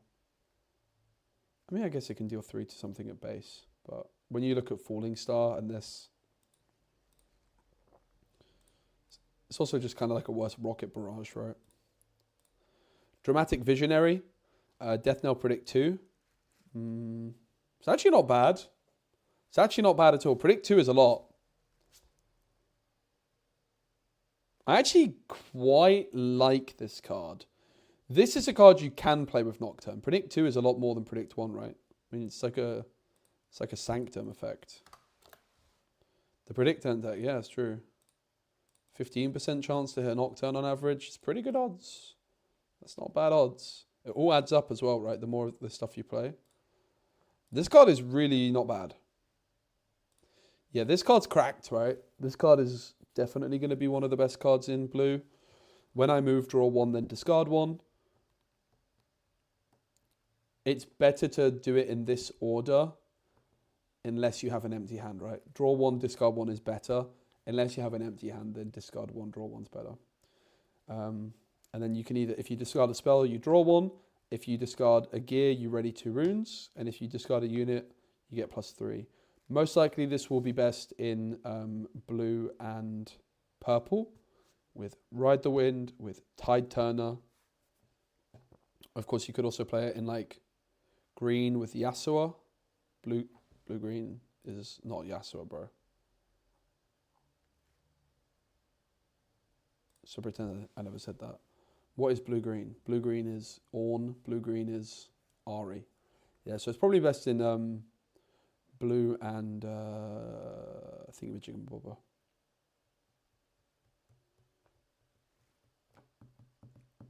I think the card's got to be good, right? It doesn't come in ready, though. So, yeah. But Ride the Wind is particularly good with this card, right? Because you could move, Ride the Wind, move to somewhere, ready, go in again. So it's particularly good with Ride the Wind. Soul Shepherd, your token units have +1. That's not bad. Don't mind that. It's a little bit expensive, isn't it? You'd rather this maybe be like 1 might and cost like 3 or 4, for sure. 3 might is quite a lot, though, for this effect. But it's also like not quite enough where it's like out of the range of Falling Star. +1. It's like a permanent, unlike like Under Titan, which is like a one and done. I think it's a bit too expensive. I think it's great. Zelayan, the Time Mage. Once each turn, if you would play a token unit while I'm at a battlefield, you may play that token and an additional copy of it instead. So I think this is best with the reflection tokens, right? Like, yeah, okay, you get a sprite, an extra sprite. Not bad. You play Sprite Call with this at a battlefield. You get 2 sprites. It's not terrible. Obviously, also Lilia synergy there. You've got LeBlanc synergy, I think, would probably be the best bet. Fate Weaver, I think, is awful. Top 4 cards of main deck. I mean, I guess there's Nocturne synergy there. Yeah, okay. I mean, if you like Nocturne, which I do, maybe Fate Weaver becomes a bit more appealing. 29.1% chance to hit a Nocturne off Fate Weaver. Fate Weaver.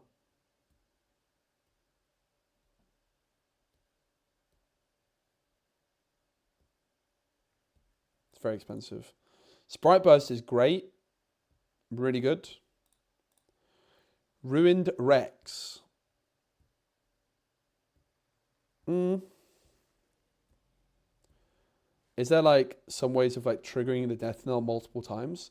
Like, I'm not really very clued in on death knell synergy overall.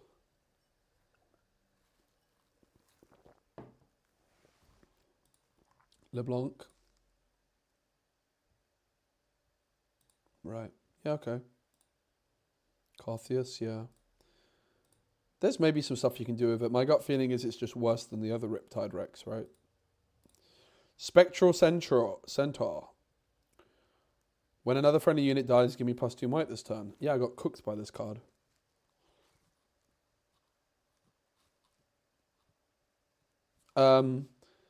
This card's probably too slow for constructed, but it was good in sealed. Sprite Queen. No idea what this does. When you play me, or at the start of your beginning phase, play a ready 3 might sprite unit token with temporary to your base. So you play this, you get a sprite token. It's pretty good. It's pretty good. Yeah, it's pretty good. It's hard to remove, right? And it demands an answer. You can play at your base and just get a sprite token each turn. Does something when you play it. Yeah, this card's good. I like this card. And then finally, Moonlight Affliction. Give a unit -10. No thanks. Too much. Too expensive. So, what do we think the cards are for blue? We need 10 of them. Turn to Dust is definitely going to make the cut. Sprite Fountain has to make the cut.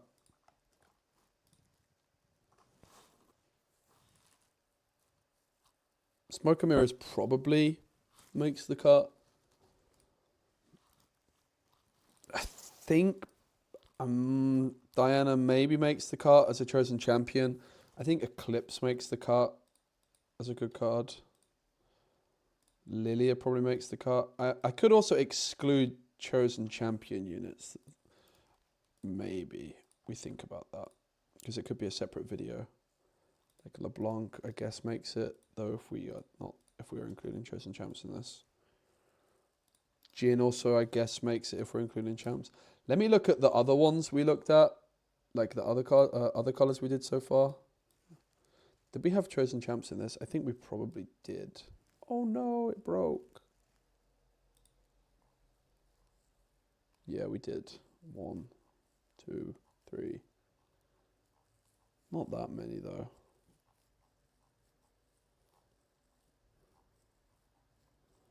I mean, this one's not actually.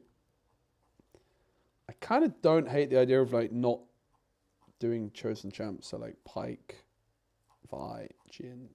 Maybe it's a separate video. I can decide on that at a later point.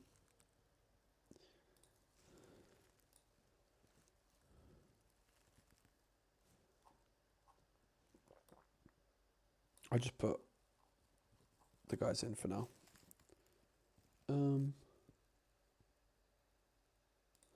I don't hate this card.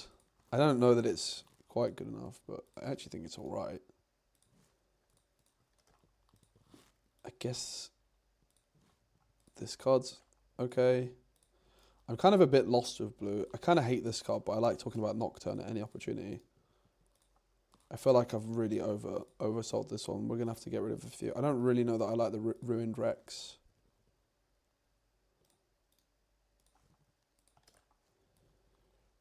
There's probably like a few of these. I just need to like look at what decks people are playing for LeBlanc, for example. So this is 1, 2, 3, 4, 5, 6, 7, 8, 9, 10, 11, 12, 13, 14, 15. Well, let's start off by getting rid of this jank.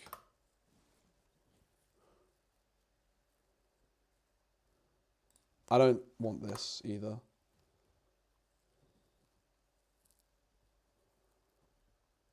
Is this card good?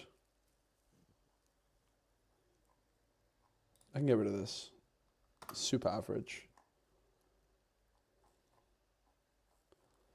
So this is 1, 2, 3, 4, 5, 6, 7, 8, 9, 10, 11, 12.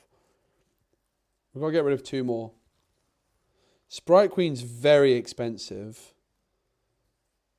I don't really know that I like it that much. I mean, if you compare it to a Watcher, right?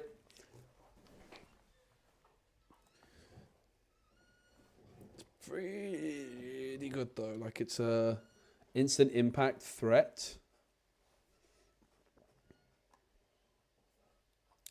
Zelane, I don't know about. I'm keeping Jin in there for sure. I think he's a cool card.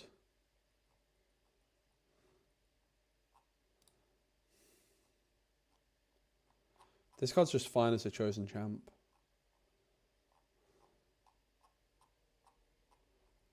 Chat, is Zelane good? And is Sprite Queen good? They're my big two question marks.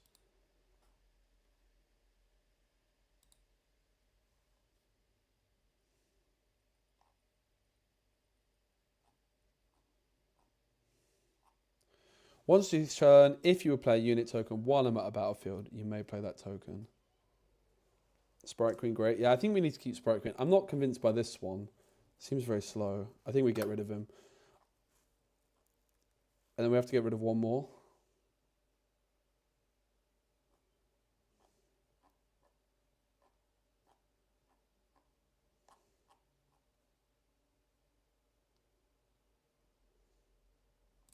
This card's not really that good, to be honest. Diana. I'm guessing this card's good. The Lilia.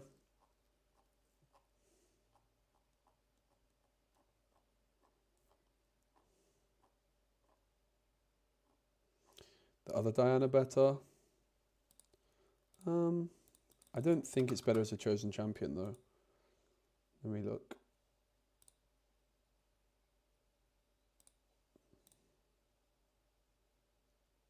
Here.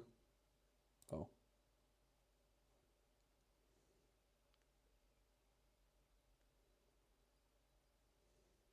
No. This card's so mid. Maybe it's good in like Aurelia or something. I actually have this card. This is just there because it's a really good chosen champ, right? He's such a good chosen champion. Kind of have to keep it in. I mean, we could do 11, but it's kind of cringe. 1, 2, 3, 4, 5, 6, 7, 8, 9, 10, 11. If we have to get rid of one, I don't know how good the Lilia is. I guess she's good. I don't know how good LeBlanc is.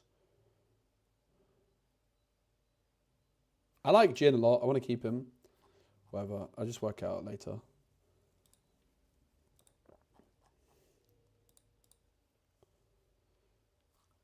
Orange! XP time. Hooray, I love XP. I don't.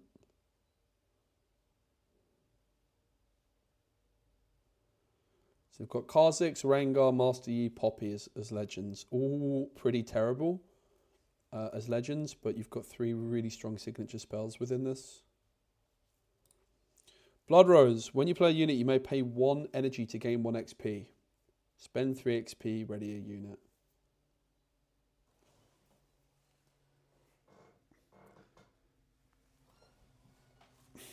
Readying units is good, to be fair. Readying units is pretty good, but no. This card has to be part of it, right? It's a 1 cost guy. That's new. Is it good? No, probably not, but it's got to be in there. Repulse. Choose a friendly unit at a battlefield. Counter an enemy spell or ability that chooses it, and no other friendly unit. So you can't counter Falling Star. You can counter Rebuke. Pretty big deal. Pretty big deal, right? Might make the cut, that. Gem, Handhunter. XP, no thanks. XP, no thanks. We don't do signature spells. All 3 are cracked. Disposable Order. Choose up to 3 cards from opponent's trashes that only recycles them or draw 1. Stare down. Choose a friendly unit at a battlefield. Move all enemy units at that battlefield with less might than the chosen unit to their base. Choose a friendly unit at a battlefield. Move all enemy units at that battlefield. What?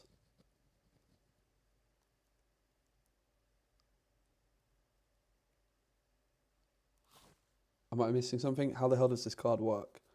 It's not action speed. Choose a friendly unit at a battlefield. Move all enemy units at that battlefield. Huh? Oh, I can't read. Choose a friendly unit and a battlefield.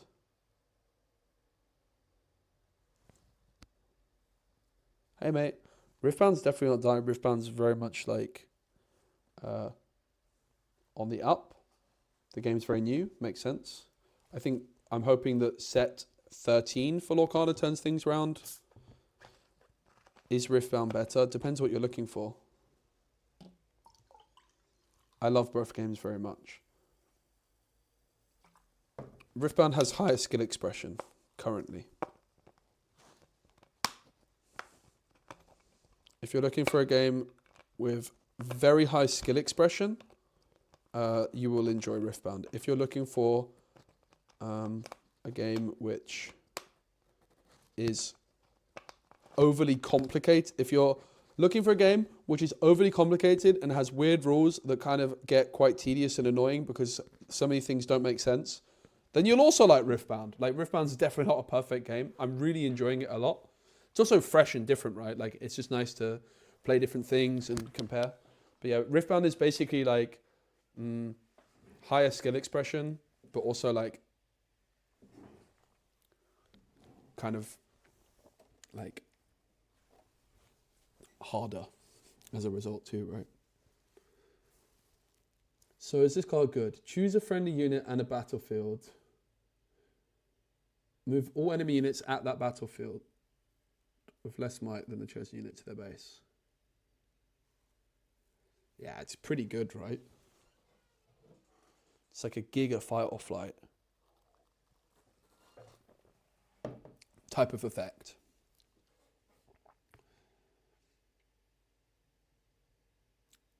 I think this card's really good, actually. You could like close a game against Aurelia with this, right? Like, your opponent is playing Aurelia. They have an Aurelia. I mean, yeah, they can react to it, but like, I don't know. If you've got like a really big guy that holds and you're at 7, you use this. It's interesting. It's a cool card. Dragon Soul Sage. I think this card's good, right? I think my friend Fresh Lobster, who like picked up this game so quickly, he's a Runeterra guy. I really like the look of this. He said there's like some sort of like magic card this is similar to. Grim Resolve. Give a friendly unit +3 this turn. When it wins a combat this turn, gain 2 XP. +3 for 2. It's not bad. Kind of hate XP though.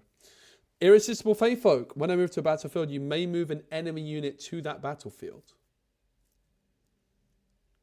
Good with Switcheroo.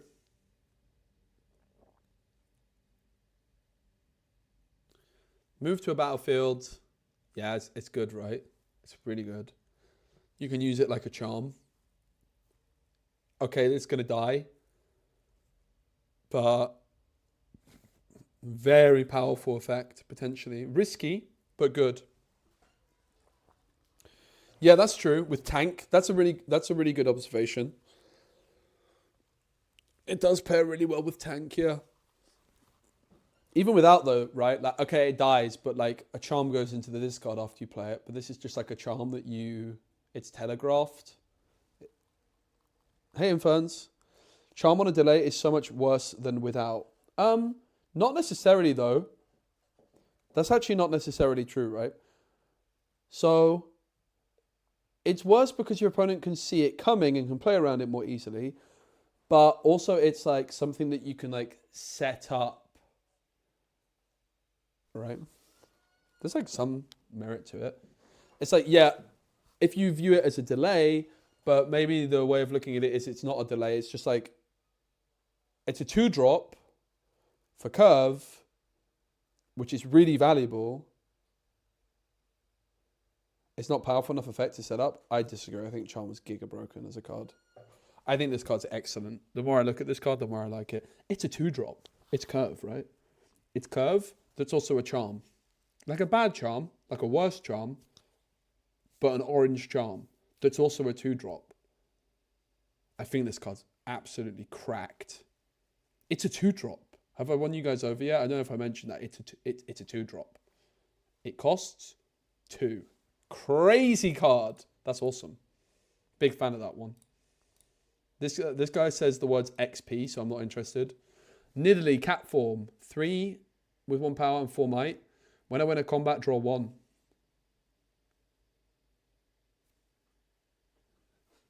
I mean, it's definitely not bad. If it dies in the combat, you will not draw from it. Ambush is best used in your opponent's turn. Ambush seems best with Annie in general. If this moves in alone, who's the attacker and who's the defender? Who's defending? The move trigger happens first. I would guess so too. I would assume you're attacking. Because you like move, the move trigger happens, but like also the showdowns happens, right? I don't think I like this card that much. Nyla, joyful, ascetic? Ascetic? What the heck does that mean? When I move, gain 1 XP. Gross. So expensive, man. This does not need to cost a power, guys. I feel like the XP cards are so understated. Like, every single XP card is just understated, which means that, like, they all combine to just look terrible. There's not enough payoff for them. I'll be interested in XP decks when I can get to level 11, and then I can play a card which says, spend 12 XP, chop off your opponent's head. GG. Hunter's Machete. Hunt. Says XP. Probably I don't like it. Call to battle. Move a unit you control to a battlefield you control. Then choose an opponent. They move a unit they control to the same battlefield.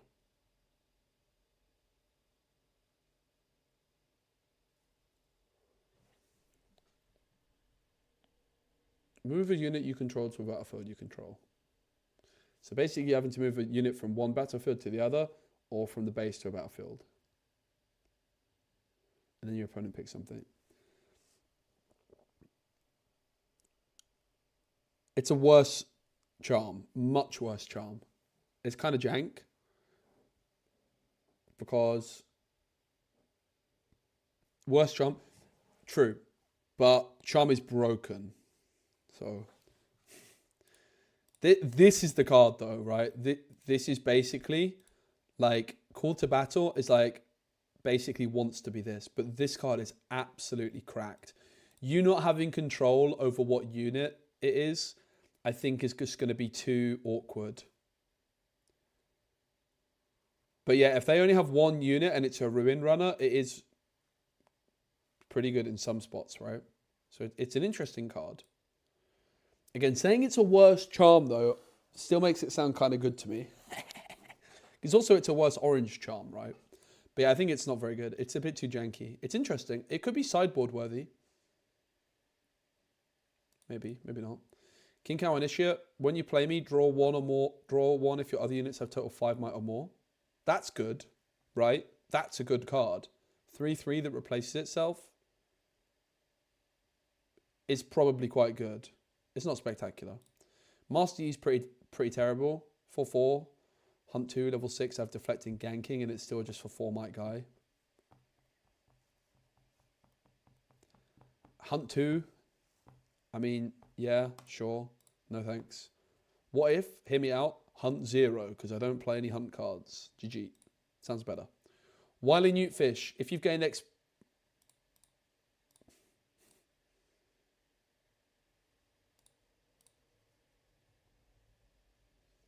Towering Combatant. Pretty bad.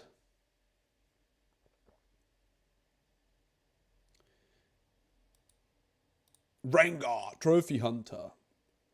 Ambush. I can be played to a battlefield where there are enemy units. This card's good, right? This card's good. Do we agree that this card's good?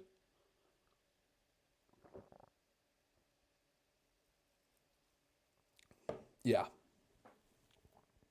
It's got to be good. I would say this card is better than Dead Bloom Predator.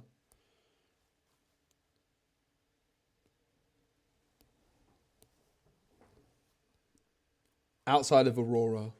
Like, if Aurora didn't exist, this would just be a better Dead Bloom, I think. Because like this effect, what you really want. I mean, obviously in an Aurora deck, you want the Dead Bloom. Of course you do. But yeah, I like this card a lot. Oh, big yawn. This card's good. I don't know if it's better than Dead Bloom, but it's certainly in the conversation. For like a mid-range deck, quite good. Do you think it's broken? Do I think it's broken now that I think about it more? And it has ambush. So, wait. Ambush reads, you may play me as a reaction to a battlefield where you have units. So you can't play it as a reaction. Okay, here's the question, because the two parts of the text contradict itself. Can you play Rengar at reaction speed to a battlefield you don't have units at? I don't think you would be able to. I don't think you would be able to. Let me know. I'm going to take a wee. Be right back.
Yeah, card's good though.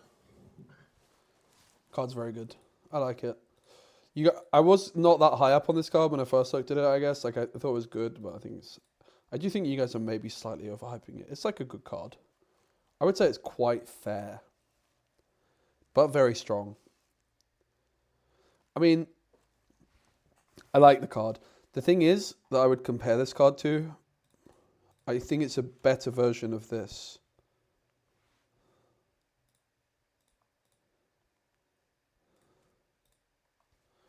If we compare these two cards, yeah, okay, it's quite a lot better than this. But they're pretty similar. I do like this card as well. But it's not that much better than this. It is better, though. It is a lot better. Okay, it is better. How often are you going to have 5 open, though, in your opponent's turn, right, to ambush? Like, I feel like the ambush is not going to be that relevant on this card. Maybe I'm totally off it. But the 1 power is the biggest difference probably between these two, right? This card's good.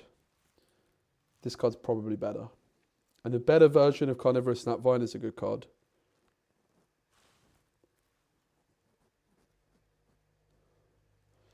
Ambush gets value in your own turn for playing around stuff.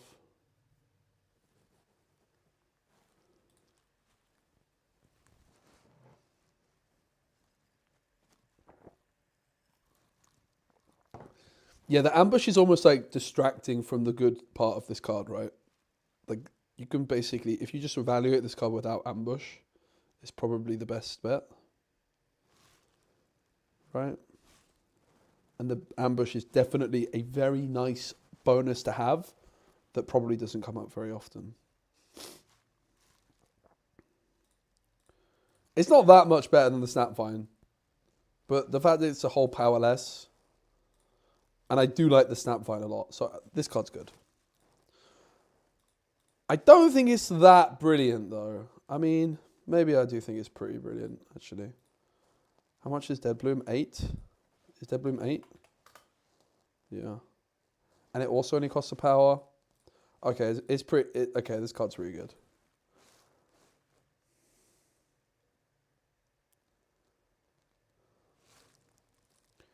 Kha'Zix. When I attack, you may spend 3 XP to deal damage equal to my might to an enemy unit here. This card is one of the better XP cards, honestly. But, this is like a bad Carnivorous Snapvine, right? Don't like it. Don't like this card's so bad. This card is so bad, it hurts my brain. It's so terrible.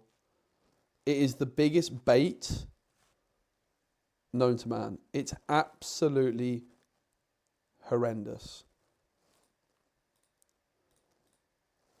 It's so bad, guys. You know what this card reads? Pay 3 to draw 2.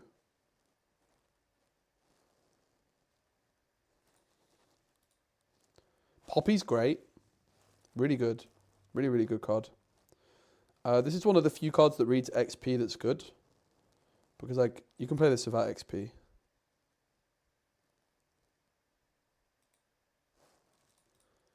Gromp. No thanks. Imposing Challenger. When I move, you may move an enemy unit here with less might than me to a different battlefield. Wait, what? When I move, you may move an enemy unit here with less might than me to a different battlefield. Ooh. That's a good card. That's a good volley bear card, right? Bam! Mighty. Ramp. Move, move. I like these orange effects that are doing some movement stuff, right? It's pretty cool.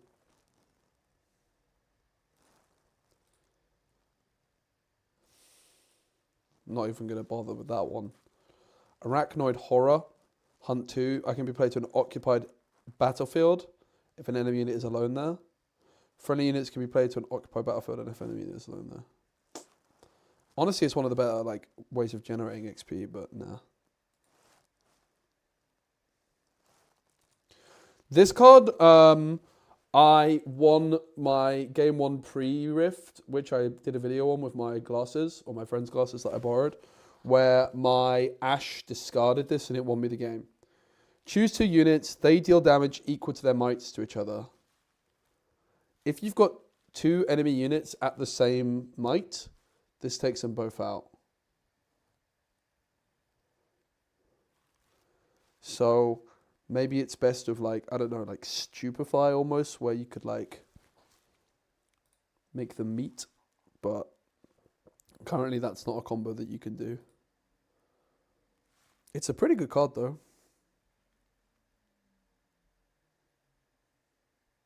It's probably too niche. It's really good in the, like, I was going to get absolutely cooked by this in the pre-rift, but Ash saved the day. Hope you're good, Jordy. We've got a Gentle Gem Dragon. There's like a new dragon deck I think you can do, right? When you play me or another dragon, ready up to 2 runes. This is a pretty good card. You pay 8 for 6.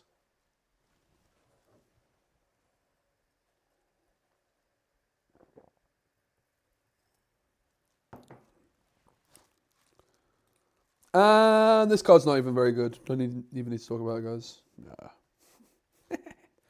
Nah. So funny. I actually got cooked by a set 3 dragon deck. Yeah. In Volibear. I was quite impressed. So obviously this is in it. We're doing top 10 cards if you guys are just joining us from each color. Like I'm just kind of like looking for everything. I think I want to talk about this card because it's also like not necessarily just like the 10 strictly best cards, but also like just the interesting ones. We are trying to do good cards only, but like, yeah, also interesting. Poppy's good. And we're not including signature spells. Rengar's good. Good enough. I don't think this is good enough. This card's terrible. This card's like okay. This card I'm definitely going to talk about. Don't like that. We talk about this one, right?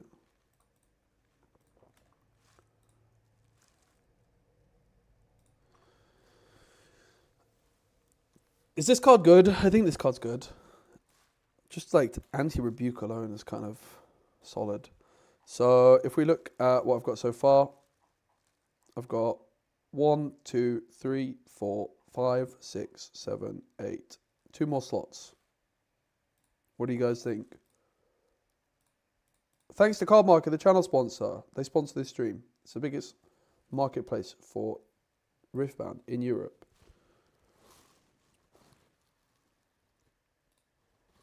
This card's pretty cool.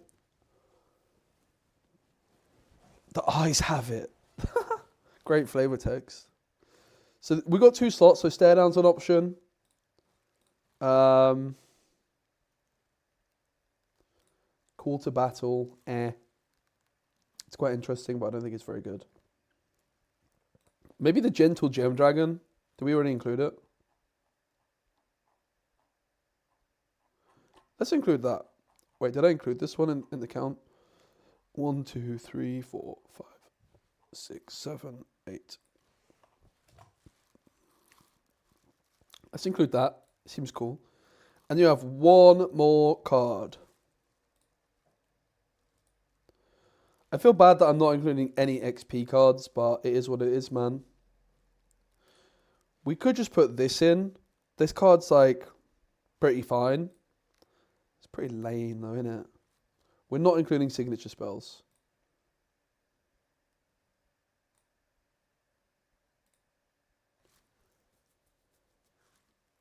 This card's pretty good. I don't know.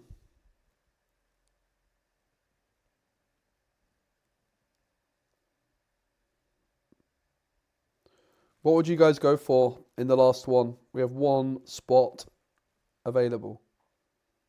I would say it's like between stare down.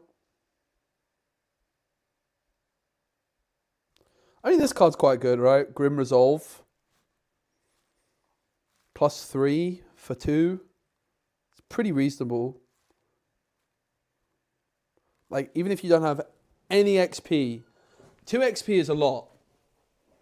So maybe this is like a rare XP card that we can include. I think we include this, right? I think if you're playing an XP deck, you play 3 of these, right?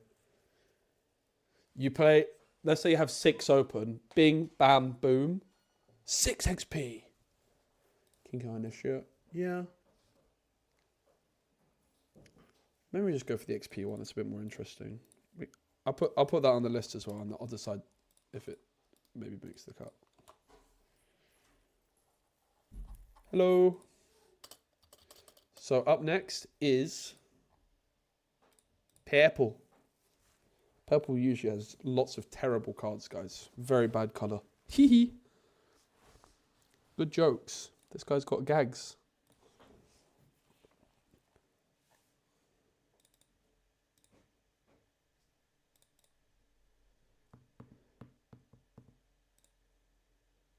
Hello, website.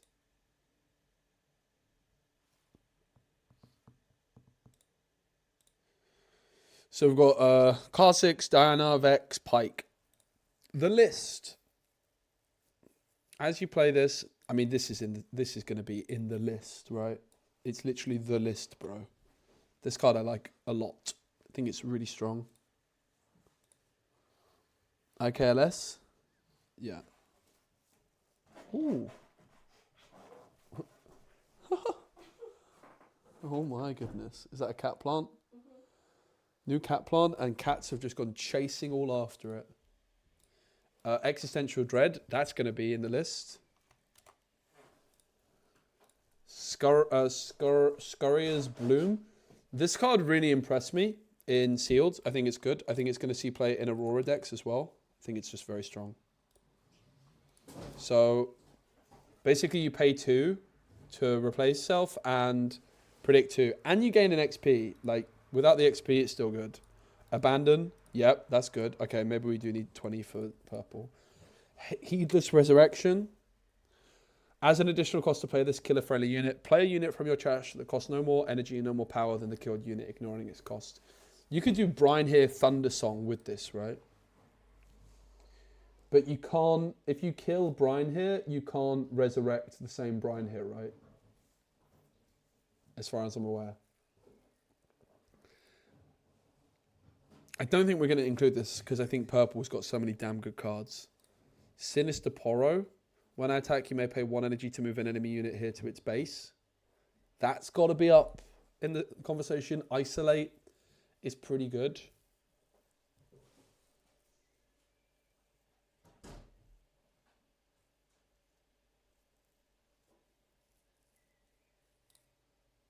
Bone Skewer. I really like the look of this card. Choose a battlefield. An opponent reveals their hand. You may choose a unit from it. They play that unit to that battlefield, ignoring any and all costs. When they do, stun it. Definitely in it. This is like one of the best cards of the set. It's a discard card, basically, right?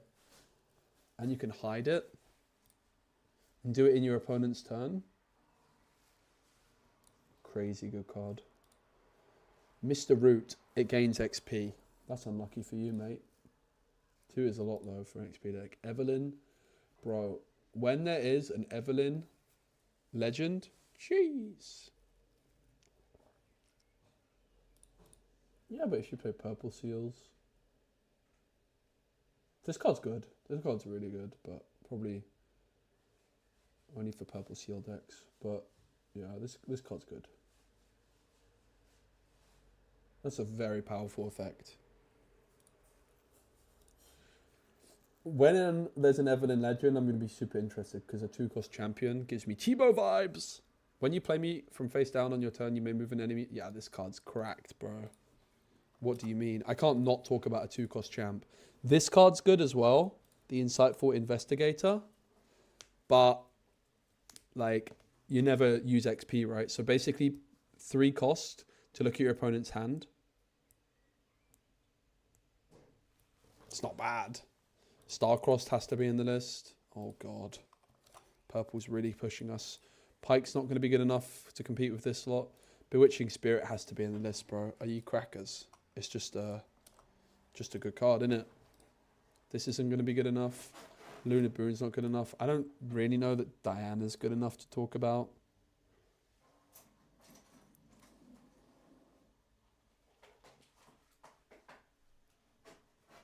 Why are we putting Reaction Speed Rebuke on the list? Huh? Oh, good joke. Not sure about Diana. Crescent Guardian. If you play this spell this turn, you may pay power as an additional cost to pay me if I do enter ready. It's not bad.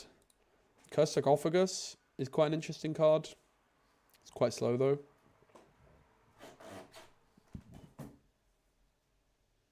And if it gets removed, you're cooked. Card 6, when I attack or defend, if enemy unit is alone here, give me +2 might. Yeah, it's all good. Blast Cone's really interesting. I feel like this is a card I want to talk about. Because it's good when you play it, right? The turn you play it, it's a charm and a stun.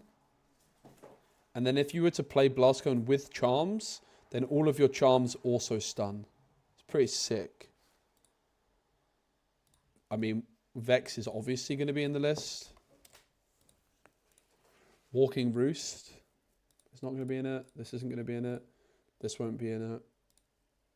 I played this, it popped off for me in my pre-rift. You may spend 5 XP. Choose an enemy unit at a battlefield with 3 might or less.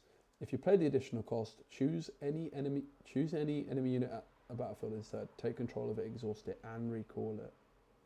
I mean, finally a good use of XP. Holy moly. I feel like I kind of want to talk about this card because it's like you need more cards like this that are like spending big XP in one go, right? I mean, here's the question. If you don't spend XP, choose an enemy unit with 3 might and recall it to your base. I don't know. It might not make it because purple's so good, but I would probably like to talk about this in other decks. This isn't good enough. Cyandra, when I'm in a showdown, your spells have repeat 2 energy and a power. Ooh. Ooh. Ooh. Double rebuke. Bam. Bing. Maori the Gatekeeper, I can't be ready to move me to an occupied enemy battlefield if my might is greater than the total amount of enemy units there. And Baron Nashor, I guess we talk about him. So, a lot of these are just like picking themselves, right? We can't not talk about them. 1, 2, 3, 4, 5, 6, 7, 8, 9, 10. So, is there any you guys think we really missed out on?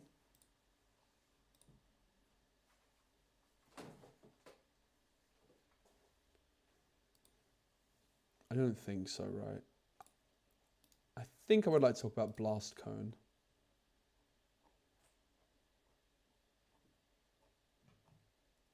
But I don't think I can. I mean, we could just do like 11 cards, right? Is this card even good? Realistically, I don't even think that this card is good. What deck do you play this in? I think Blast Cone is better than Baron Nashor. This card seems terrible. Hot take. There's no way it's good in Aurora, right? So, like, where do you even play it? I don't know. We could do 11 for each. We kind of had 11 we want to talk about for most, to be honest. Sounds better than 10. In a purple deck. Great. Sorry for asking, actually. I take it back. 1 to go, and then we're going to call the stream there.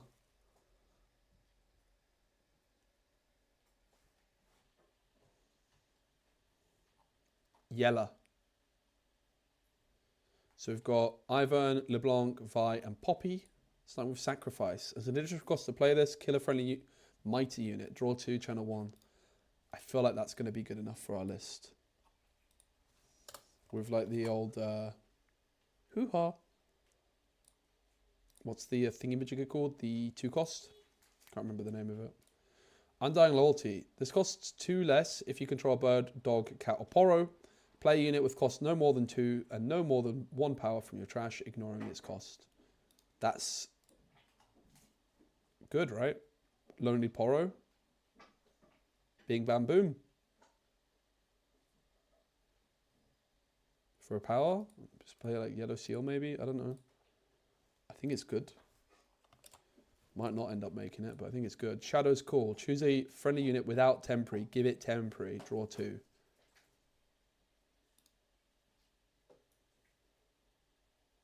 I think that's good.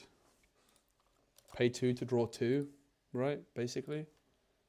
With downside, but like easily mitigated downside. XP, no thanks. Tactical Retreat. Choose a friendly unit. The next time it would die this turn, heal it, exhaust it, and recall it instead. That's really good. Okay, yellow actually got a lot of juice. Divining Shells has Vision. An action kill this, give a unit +2 might this turn.